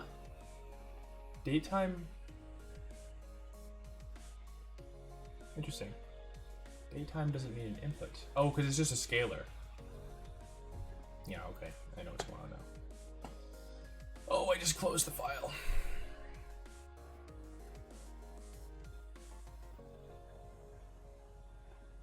Shit, I didn't mean to do that.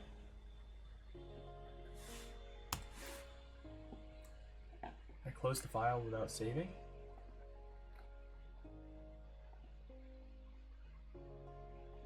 Huh. Interesting. Why did it not,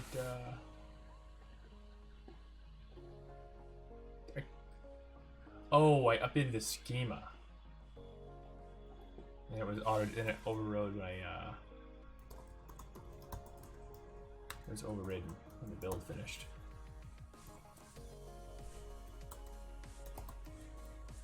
Okay, let's rerun the build. Actually, the build's gonna fail because I just did all this stuff. Well, we could just do this. And the build should succeed. So what was I saying? This just straight up might work because if you look at getStream, update pod is, oh, okay, no, I'm wrong. So it basically, see, this is not right. I go back and I change the pod created activity when the pod is updated, but that's not actually what I want to do.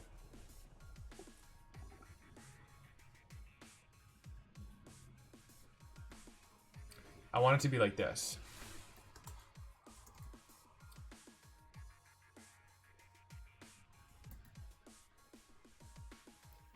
Pod.time, start time.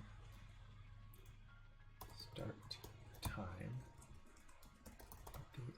So, likewise, when the audience is changed, well, what am I trying to say here? Like, it's only when the user updates the times that we want to send notifications. Like if this update pod gets called when you update the event, I believe. It's been a while since I wrote this.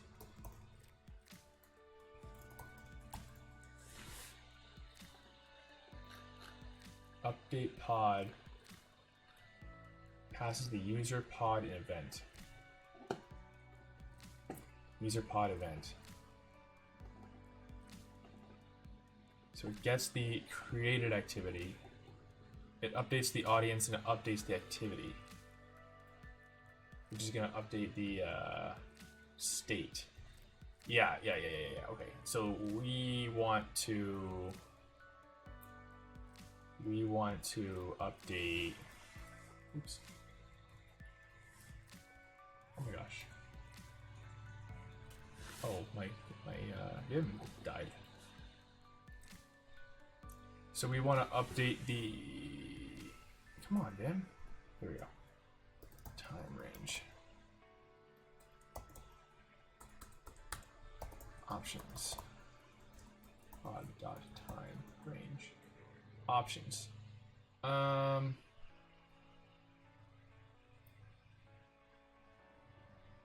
Wait, no. This is not the GraphQL.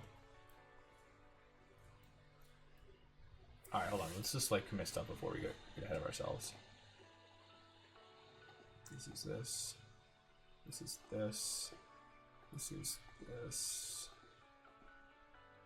This.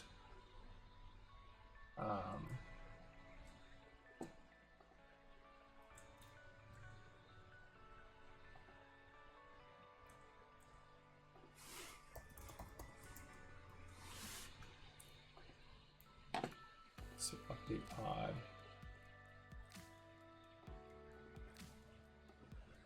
So we actually want to pass the time range options through,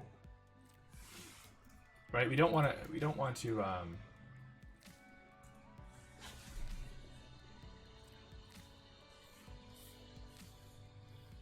me think for a second. Only if the time range options are changed. So do we really want to do a deep comparison?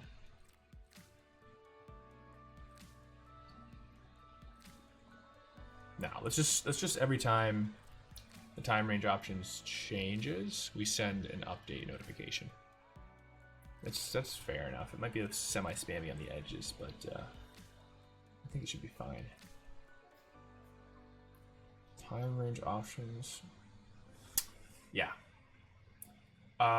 Also, we're gonna pass through, because this pod here is after we update it with the input. So this is gonna have the. Oh shit! We don't want to store the time range options. Time range options. Yes, now we're storing time range options on the. We're storing it on the pod. We don't want to do that. It's unnecessary. It's on the edge here. But we also want the start and end time. So let's just do it like this. Let's just say, like, I don't want the get stream code to know about like the notification logic of the pod. It should just know like should notify. Okay. And should notify is going to be a boolean, which is if the start time and the I don't know. Should we go like this? If the start time, end time, or time range options were passed in through the input, then just say like if any of these are true, or end time, or time range options, then just notify. It's kind of naive, but it'll work for our purposes.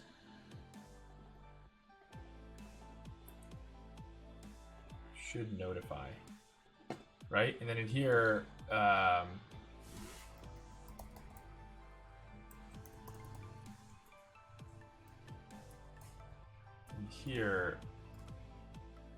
boolean.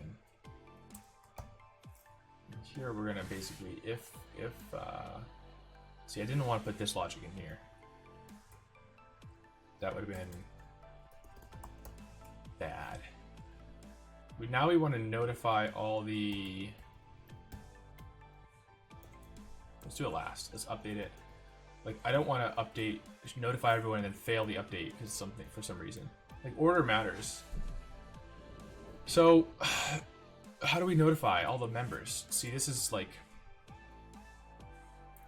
this is tricky. Notifications. So, like, you can get the notifications stream and push an activity to it. Okay?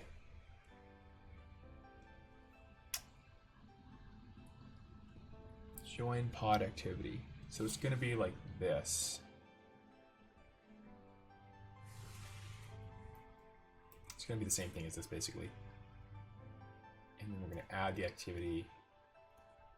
It's this logic. See, this is why I didn't refactor this, because there's a lot of stuff like this as shared logic that I want to really flesh out before I create the abstractions. See, this could be its own function. Oh my god, where did I do this? Should notify, yeah, here. So here, if should notify, then we're gonna do this stuff. We're gonna create a update pod activity. And we're gonna add it to the notification feed of all the members. Eesh. I think there's a way to do this in batch. I think we can batch this. And then we're gonna save the activity to our database, because you don't want to just have it all in GetStream servers, because they could, I don't know, lose it or whatever. Not that they would, I'm just saying you don't want to have a single point of failure. And actor, verb, object, target type, target. Yeah, so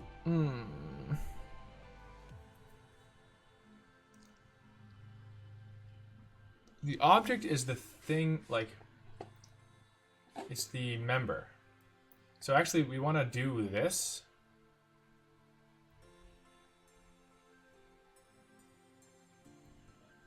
Save activity. We want to do add activity to all members. But not even members, because even if their user is not a member, we want to notify them. Because say,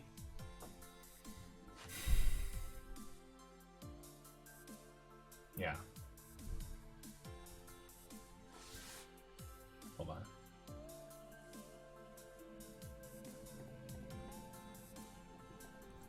What are we doing here?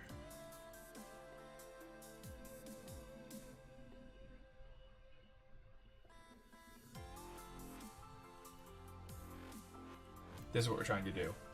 Notify the members when the start time, end time, or time range options changes, and update the member edges. See, this is where it gets tricky. Do we want to do this? Let me think for a second. Assuming we can notify all the users, like something changed, right? This is fine. We can do this. Do we then want to update all the member edges? So the way I see this UX working is you spend some reputation to join the pod with availability, saying basically, if the pod happens within these ranges that I say I can attend, then I'm on the hook, basically. Like, I'm a member of this pod. But if the time ranges change before the pod happens, then I'm not a member of the pod, because I didn't commit to those times. I only committed to these 3 times. Okay? And so if the pod creator changes the time range options, and now all of a sudden user A doesn't fit any of those options, we should then go update their member edge to be not a member. Because otherwise they're going to get dinged for not showing up. Their reputation's going to get dinged, which it shouldn't.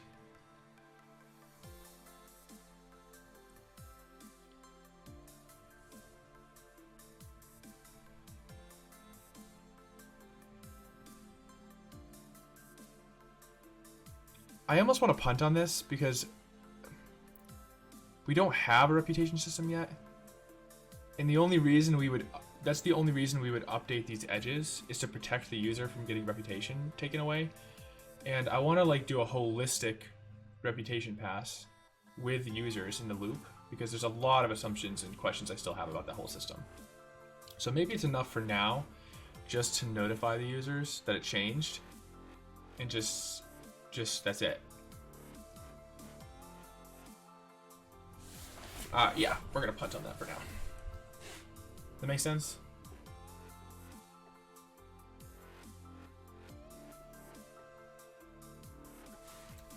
So it simplifies the work right now. I mean, we only have 5 more minutes. Well, there's no hard deadline, but I just want to go for a run.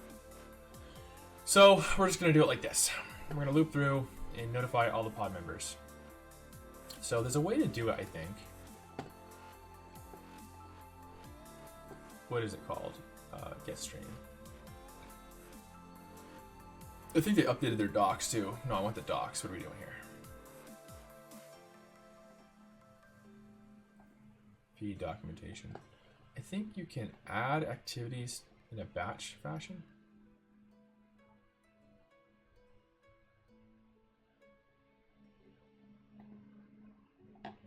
Batch partial update. No. That's Add activity. I think I'm doing this already. I'm gonna batch. I'm just trying to be efficient here. Here we go. Add to many. Add to many. So here are all the feeds. Affected users. Exactly. Okay. Boom, boom, boom. This is what I want to do. See, where am I already doing this? Notify the event was canceled. Oh, yeah, right. So if like the creator of the event cancels, you have to notify all the pods that, hey, this event is canceled because of COVID or whatever. So let's just do the same thing. Add to many. That's what it was. I forgot about that. I forgot about add to many. Where are my changes? Good lord. Notify. Should notify, it was called, I think. Yeah. So add to many. Boom. Affected users. This is actually pod members.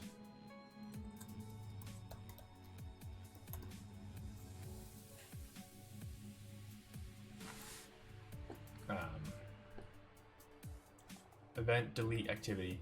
Oh, update pod activity is what it's called. We don't need this.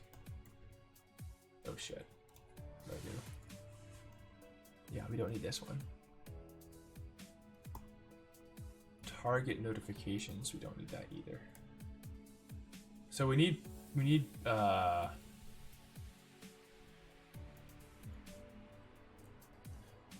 crap though. How do we save the activity? Because I need the get stream ID. Event delete activity. So the affected users, we loop through. Oh, what? Oh, that's right. You can only do this if there's 5,000. They have an API limitation. Oh, yeah. So if there's more than 5,000, we.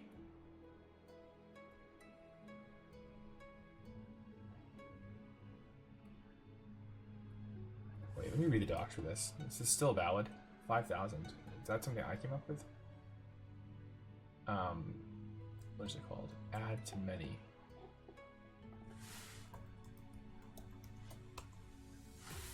Huh? Come on.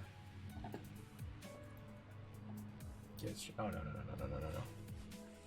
Good lord. Oh, guys, this used to be like searchable. I mean, it looks better, but now it's not as usable.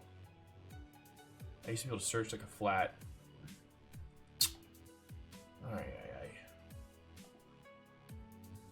Oh, here it is. Batch methods. It's probably under this one. Batch follow. Batch add. Here we go. Add activities. Add to many. This method allows you to add a single to multiple feeds with one request. Batch activity has a limit of 5,000 target feeds. Requests that exceed that limit will return an error. Oh, so this is still true. So if we're more than 5,000, we have to loop through and do it manually. Otherwise, we can use add to many. Got it. But where is the activity coming from? Oh. We're just saving it like this. Okay, alright. I remember now how this works.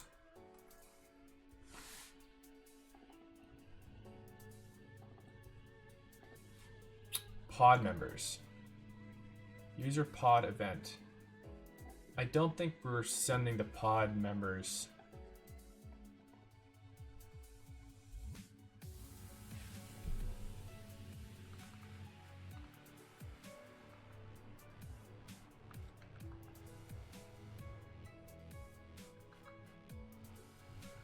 Shoot.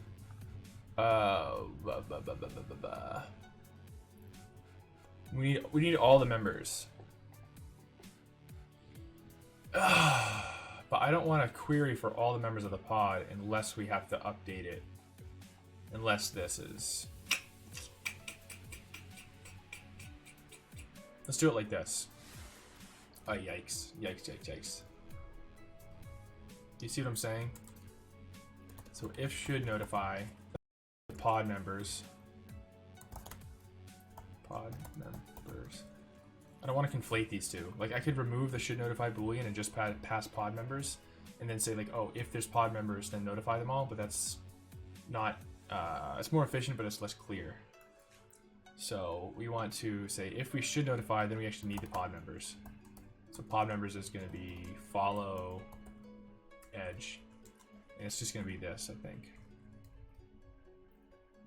but with 2 collection instead of 2. 2 collection is going to be users. Users from the pod.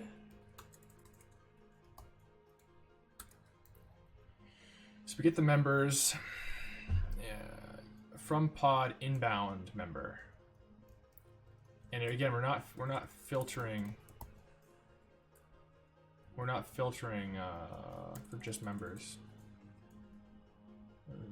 Pass pod members here. Pod members. Okay, so why is this complaining? Can't reassign to const. Okay, fine. So we get all, this is, oh man, this could be inefficient. Collection to collection from direction. That's fine. So we update the pod, should notify, we give the pod members, and then we just have them here now. Pod members, like you need to have a good separation of concerns, right? Like this should just know, like, oh, should I notify them? Who are they? They shouldn't. User, can I do this? See, I don't actually even like to do this because user. Oh, okay, never mind. This, like now GetStream understands GraphQL, or it knows about GraphQL types, but I guess it's fine if it's just types. You don't want to couple. Like this should only be about GetStream. It's logic, not GraphQL stuff. You don't want the my point was you don't want the GraphQL business logic to be in this like class. It's just handling the interaction with the GetStream API. Okay, so we have the pod members. We have the activity. We can do a batch. I guess we should. Can there be more than 5,000 members in a pod? No.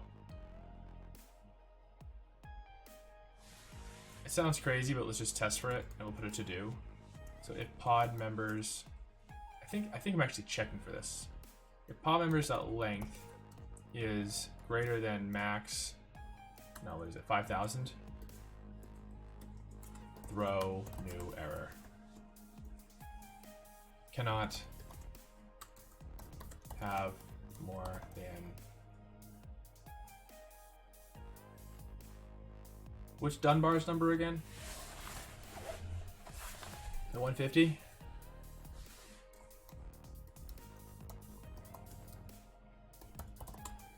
$200? Dunbar's number is the limit of people who can maintain stable social relationships. Humans can comfortably maintain 150 stable relationships. Let's just use Dunbar's number.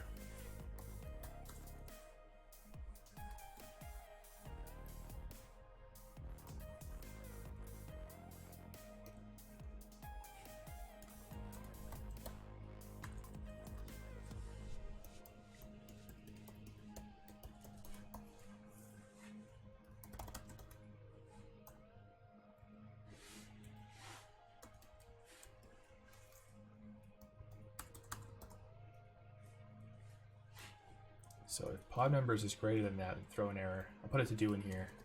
To do limit or enforce pod member limit. I don't think we're actually enforcing that anywhere.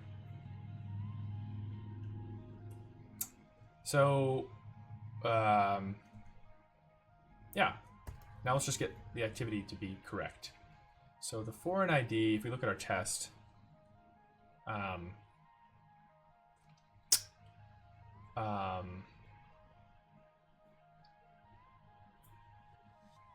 see, this is some tricky code, right? This is some tricky code because if the user of this is not aware of update pod, like this is tricky code. I don't know if we should see. It's gonna think that pod members is always true. It's like always valid, but it's only valid if this is true. Like if this is false, and someone's like, oh, we're not going to notify, but I still have access to the pod members, so I'm going to do something else based on that.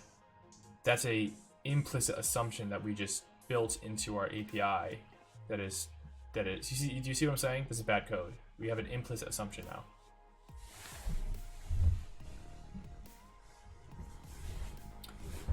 Yeah, we don't have an implicit assumption. I mean, we could also just always pass the pod members. Let's just make a note. It's a trade-off, you know. It's a performance trade-off.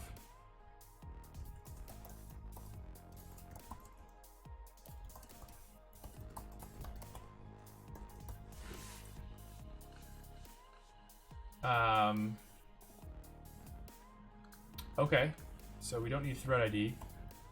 So we need actor, verb, object, target. So target, this was the event. Target type is event. Oh, up here, okay. Okay, oh, okay. So actor is the user, verb is pod create. But this is actually pod update.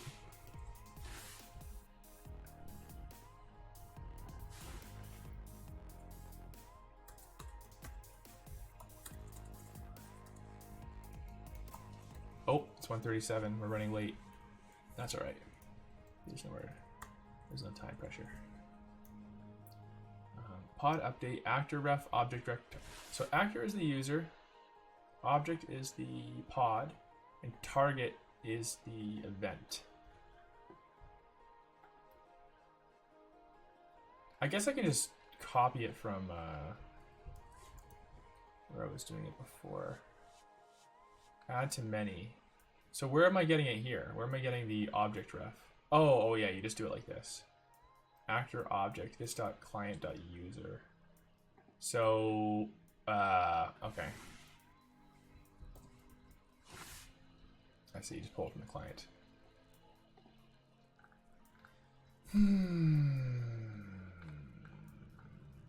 Here. Oops. No. I lost it from my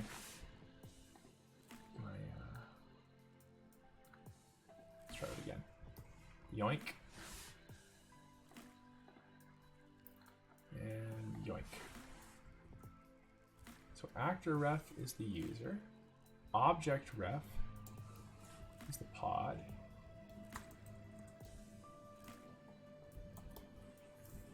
Well, wait a minute. Let's look at the test again.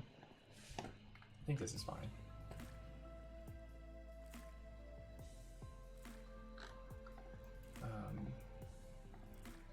Where's the test? Here. So it's user did a pod update on this pod. So this is the actor, verb, object, target.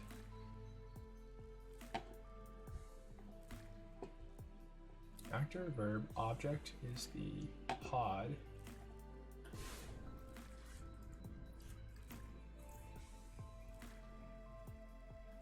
Wait.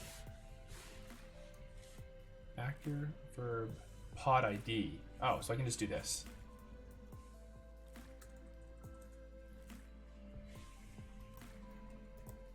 And then the target type is event, and the target is the event ID.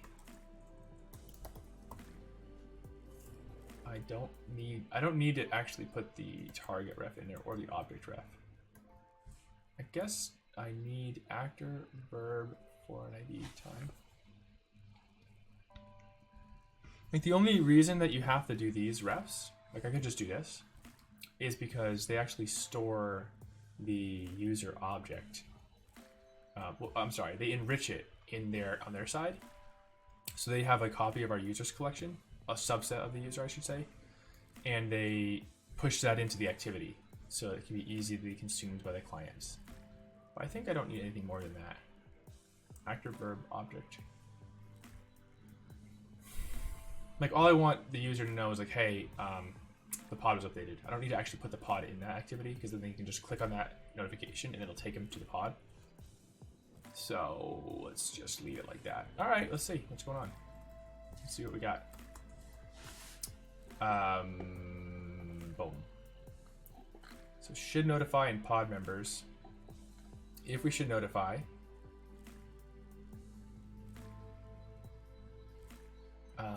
we get the actor ref. Wait, is the actor? Oh yeah, okay. We get the actor.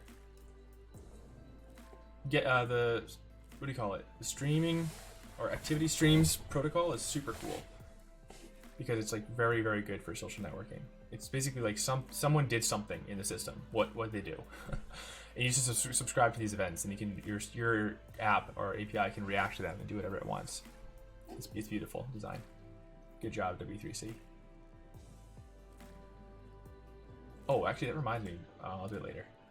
I want to see if there's a activity streams working group I can join. Yeah, this looks good to me. This makes sense. And then the update should notify depends if these are in the update. Pod members, we follow the edge from the pod to the users over the member edge inbound. So member, yep, and then we update the pod. Okay. Let's see. Let's see if we still have people on the stream. It's been a while. Oh yeah, we got a couple people watching. What's up, guys? On a nice Sunday afternoon. Hopefully people are doing all right. Gonna go for a run soon. Get some lunch. Getting kind of hungry. But we're almost done this backend portion of the PR, so we can jump into this fun stuff tonight or this afternoon. Why is this taking so long to run the test? Oh crap, I don't think I commented out all the... I think we're running all the create pod tests. I'm sorry, yeah, we want to run an update pod. Oh, yeah. That's why I'm running like a bajillion tests. Let's try that again. I think this should just work. What do you guys think? If this just works...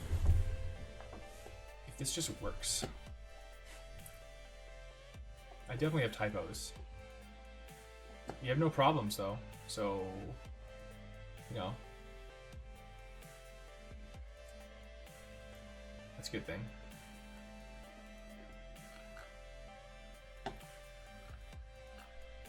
Yeah, there's a decent amount of tech debt though in this code base, to be honest. We're gonna have to like, I didn't even want to start paying it down until we verify traction, like people are willing to use this. I'm trying to like rush to the beta as fast as we can.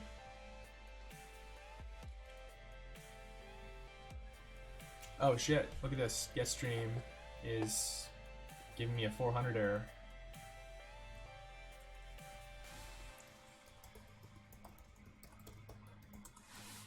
What's going on? Oh wait, a 400 error. That's me, it's me then. It's not 500. So, invalid activity. Oh, so this is not, this activity is no good. All right, well, let's fix it. What are we missing? Actor, verb, I guess we're missing the object ref. You know what I'm saying?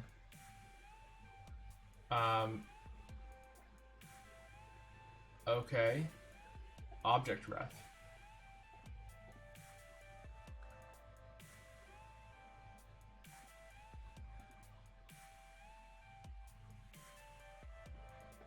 Why do I need to pass the object ref? Actor, verb, object. Where's the foreign ID? Actor, verb, object. Actor, verb, object. Oh, okay. I do need to pass the ref because you can't just pass the ID string. It doesn't know how to enrich it. You have to pass the reference to the collection. Okay, we'll do it.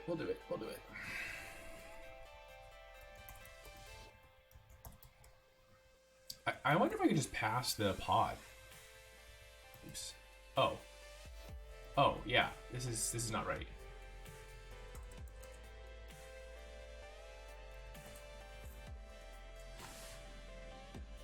Oh, it's actually event.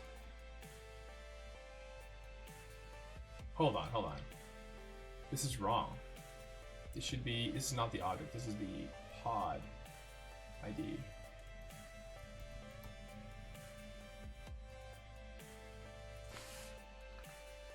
Oh my gosh, I'm editing the wrong thing. Bear with me, guys. This is a lot. You shouldn't really code for more than 90 minutes. It's like not smart. I'm being dumb right now. Here. No, here. There we go, boom. Actor, verb, object.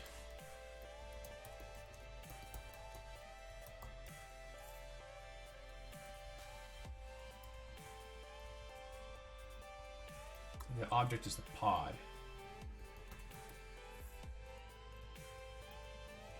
Do we have a pod collection though?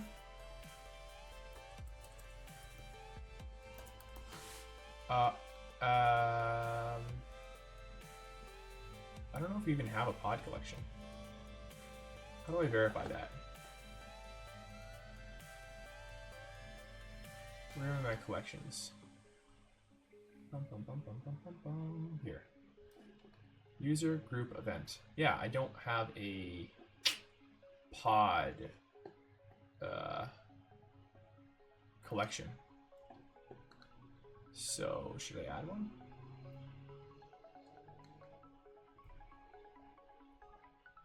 I feel like, can't I just do this? Can't I just pass the pod?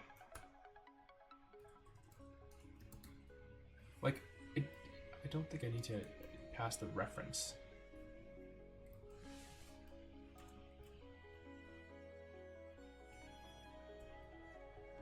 Let's see. Alright, it's looking more like 2 o'clock to finish this. That's right.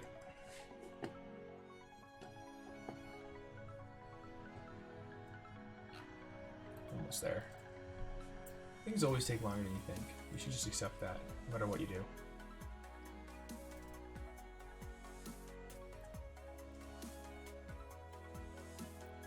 So, update pod activity. Oh, no. It's because there's no pod update. This is undefined. Yeah, see? I'm being dumb. I should just have like an enum for this. Here's the verbs, right? Pod left, pod delete, pod update. This defines essentially the API of the activity stream.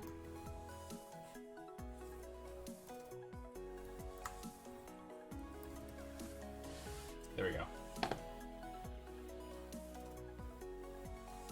I don't think I need to pass the pod. Let's not even do it. I think the problem was the verb was undefined.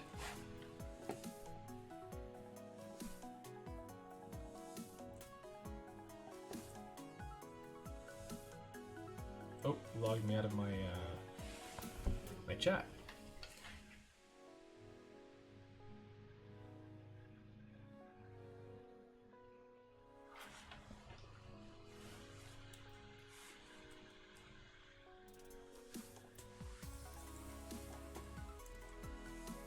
So, actor, verb, object. I could still pass the pod into the activity, but I don't really want to do that because I don't need to. Invalid activity. Oh, maybe I do need to. Maybe I do. Let's actually log the activity and see what we're sending. Make sure there's not any dumb mistakes we're making.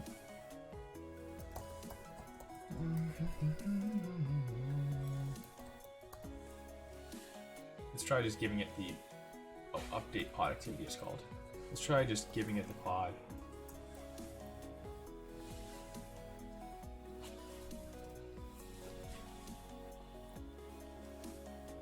Yeah, I don't think we're enforcing this pod number limit anywhere. Dunbar's number is so interesting to me. Like, I wonder if there are ways, because this is the whole like communism doesn't scale thing. Like, there's these, you know, in Israel they have the kibbutz. In Native American, they have the tribe. Like, basically between 100 and 200 people, and then once you get greater than that, like the social cohesion breaks down. But I wonder if there's ways using technology to increase this number. So you could have a tribe of like 1,000 people and everyone knows each other. Or if it's like a biological limit, our brains, you know, like our mirror neurons or something. Okay. Oh, it looks like it's kind of working now. So here is the activity. It has an actor, verb, object, which is the pod. And then it has a foreign ID of this pod create. Oh, why is it pod create? Why is it pod create? Event. It doesn't seem right. Why is it pod create? This.verb's a pod update. Huh? What the hell? Doesn't make any sense. Maybe I can just do this for now.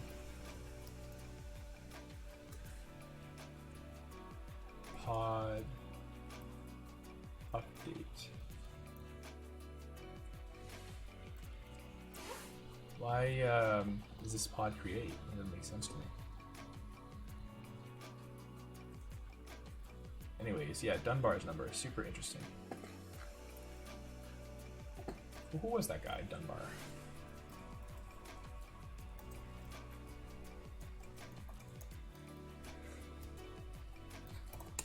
This keyword's gonna be the death of me, guys.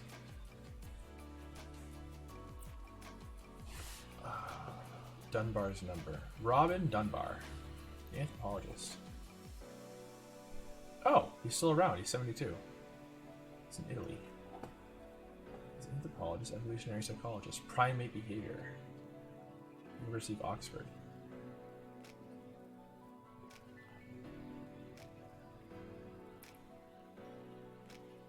The Huxley Memorial Medal. Oh wow. Cambridge. And he's been all around. Thomas Huxley. Where is it? The verb is pod update now. Good. So now what? Now what's wrong? Expected 1, received 0.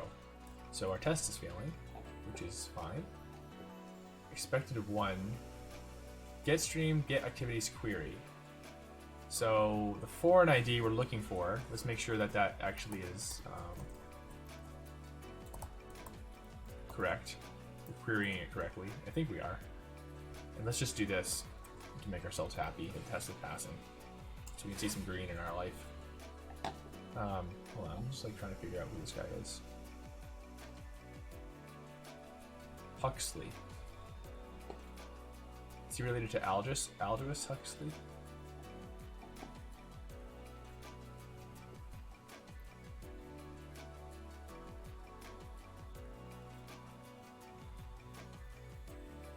Oh, yeah, he influenced Aldous Huxley. This is the guy that wrote Doors of Perception, I think.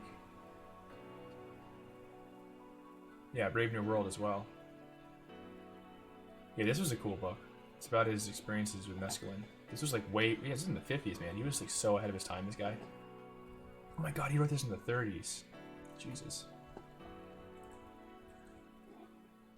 Okay, the foreign ID we're looking for is this, pod update this, event this. So, what's this foreign ID? This user, pod create. Oh, what the heck? Oh, the verb. Oh. This is my bad. The verb is here, but the foreign ID is wrong. Because I'm using the verb from the previous up here. That's my bad, guys. That's my bad. Let's do it like this. Let's do it like, update verb. Update verb. I'm a little bit scatterbrained right now. I've been coding for a while. It's not. I still don't think I should be. I should be taking more breaks than I am. But I'm streaming, so I'm like, oh, let's keep going. Update verb. Verb. It's what you do. Update verb. That should do it.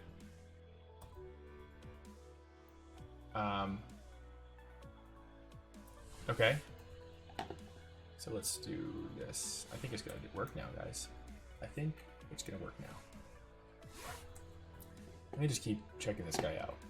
So was he Algis's brother or something? So he was born in.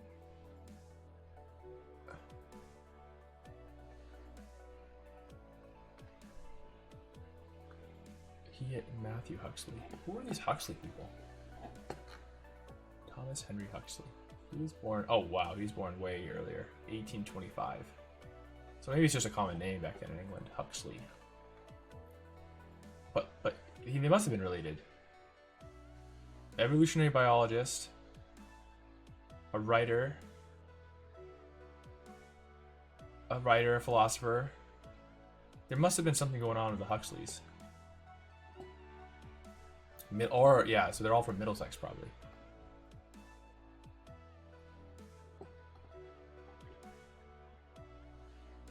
His grandfather was Thomas Henry Huxley. Aha, so they were related. And Alginus was probably related as well. This is probably his grandfather. See, this is so interesting to me. That, like, ideas themselves have a genealogy. Let's see. Early life. Schoolmaster was Lennox Huxley. All these Huxleys, man. Okay, it looks like it's working now. Yippee! Let's clean up the code a bit and commit it.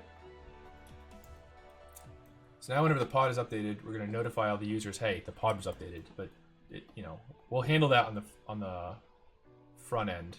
I don't think we need... to pass the pod, right? I just don't think we have to do that. Let's see if I'm wrong.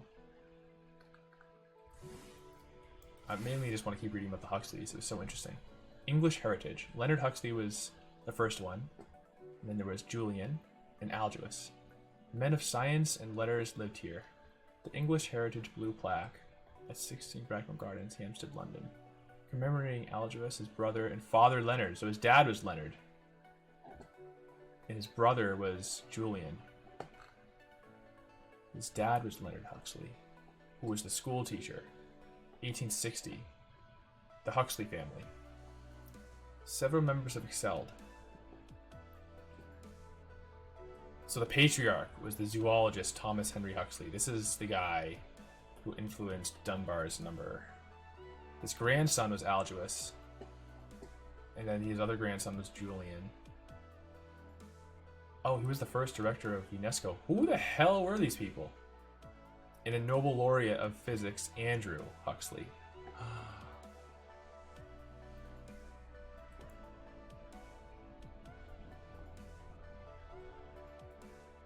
Wow. Okay. No, you do have to pass the object. I was wrong, see? I was wrong, I admit it. It's fine. Alright, let's commit this. Let's just make sure it has pass first. So we updated the update pod. Get stream. Now has a pod update event. Whoa. We don't need this object ref. Get rid of this. Should notify.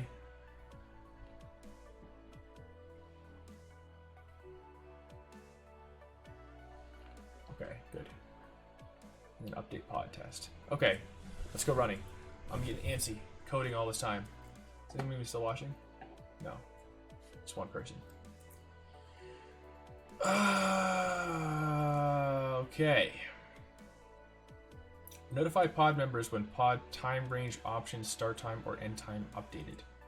Yeah, that's what we just did. So let's comment out. Let's bring these tests back. All right, guys and gals, we're getting there. Backend is basically ready for integration to the front end. This is pretty much how I work normally. I like to do backend stuff first and then do front end. Because the backend really makes you think about the way the data is stored, the data model. Front end's going to change. It will change. It can change. Backend really shouldn't change. You should try to avoid breaking changes as much as possible. Boom. I'm gonna update this readme too. Did some minor update to readme.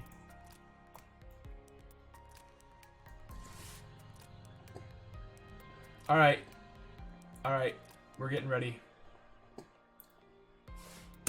Let's make sure everything still runs. npm run build and npm start. So let's take a step back here. What did we do? We did all this stuff yesterday and this morning, or just till now. And now we get to the fun part, the time range selector component. So how do we actually get this data from the UI into the database? Read and write. Okay?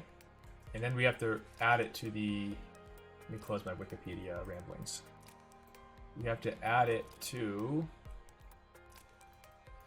this card. I just made this like pretty lame right now. We're gonna have to make this nicer. It just has like the size limit, the state of the pod, and like the dating option. Yeah, we gotta put this, where is it? This big calendar in there. This is an awesome component, by the way. I don't know who wrote this, but this is pretty slick, man. This is pretty slick. Okay, let's make sure the build goes through and the backend starts, and then we'll see you guys in a few hours. Maybe I'll stream at I don't know, 6:30, and we'll try to do 2 or 3 hours to finish off the front end, call it a weekend, and then just chill. All right, hope you guys have a nice rest of your Sunday afternoon, and I hope to see you tonight on the other stream. Okay, cheers.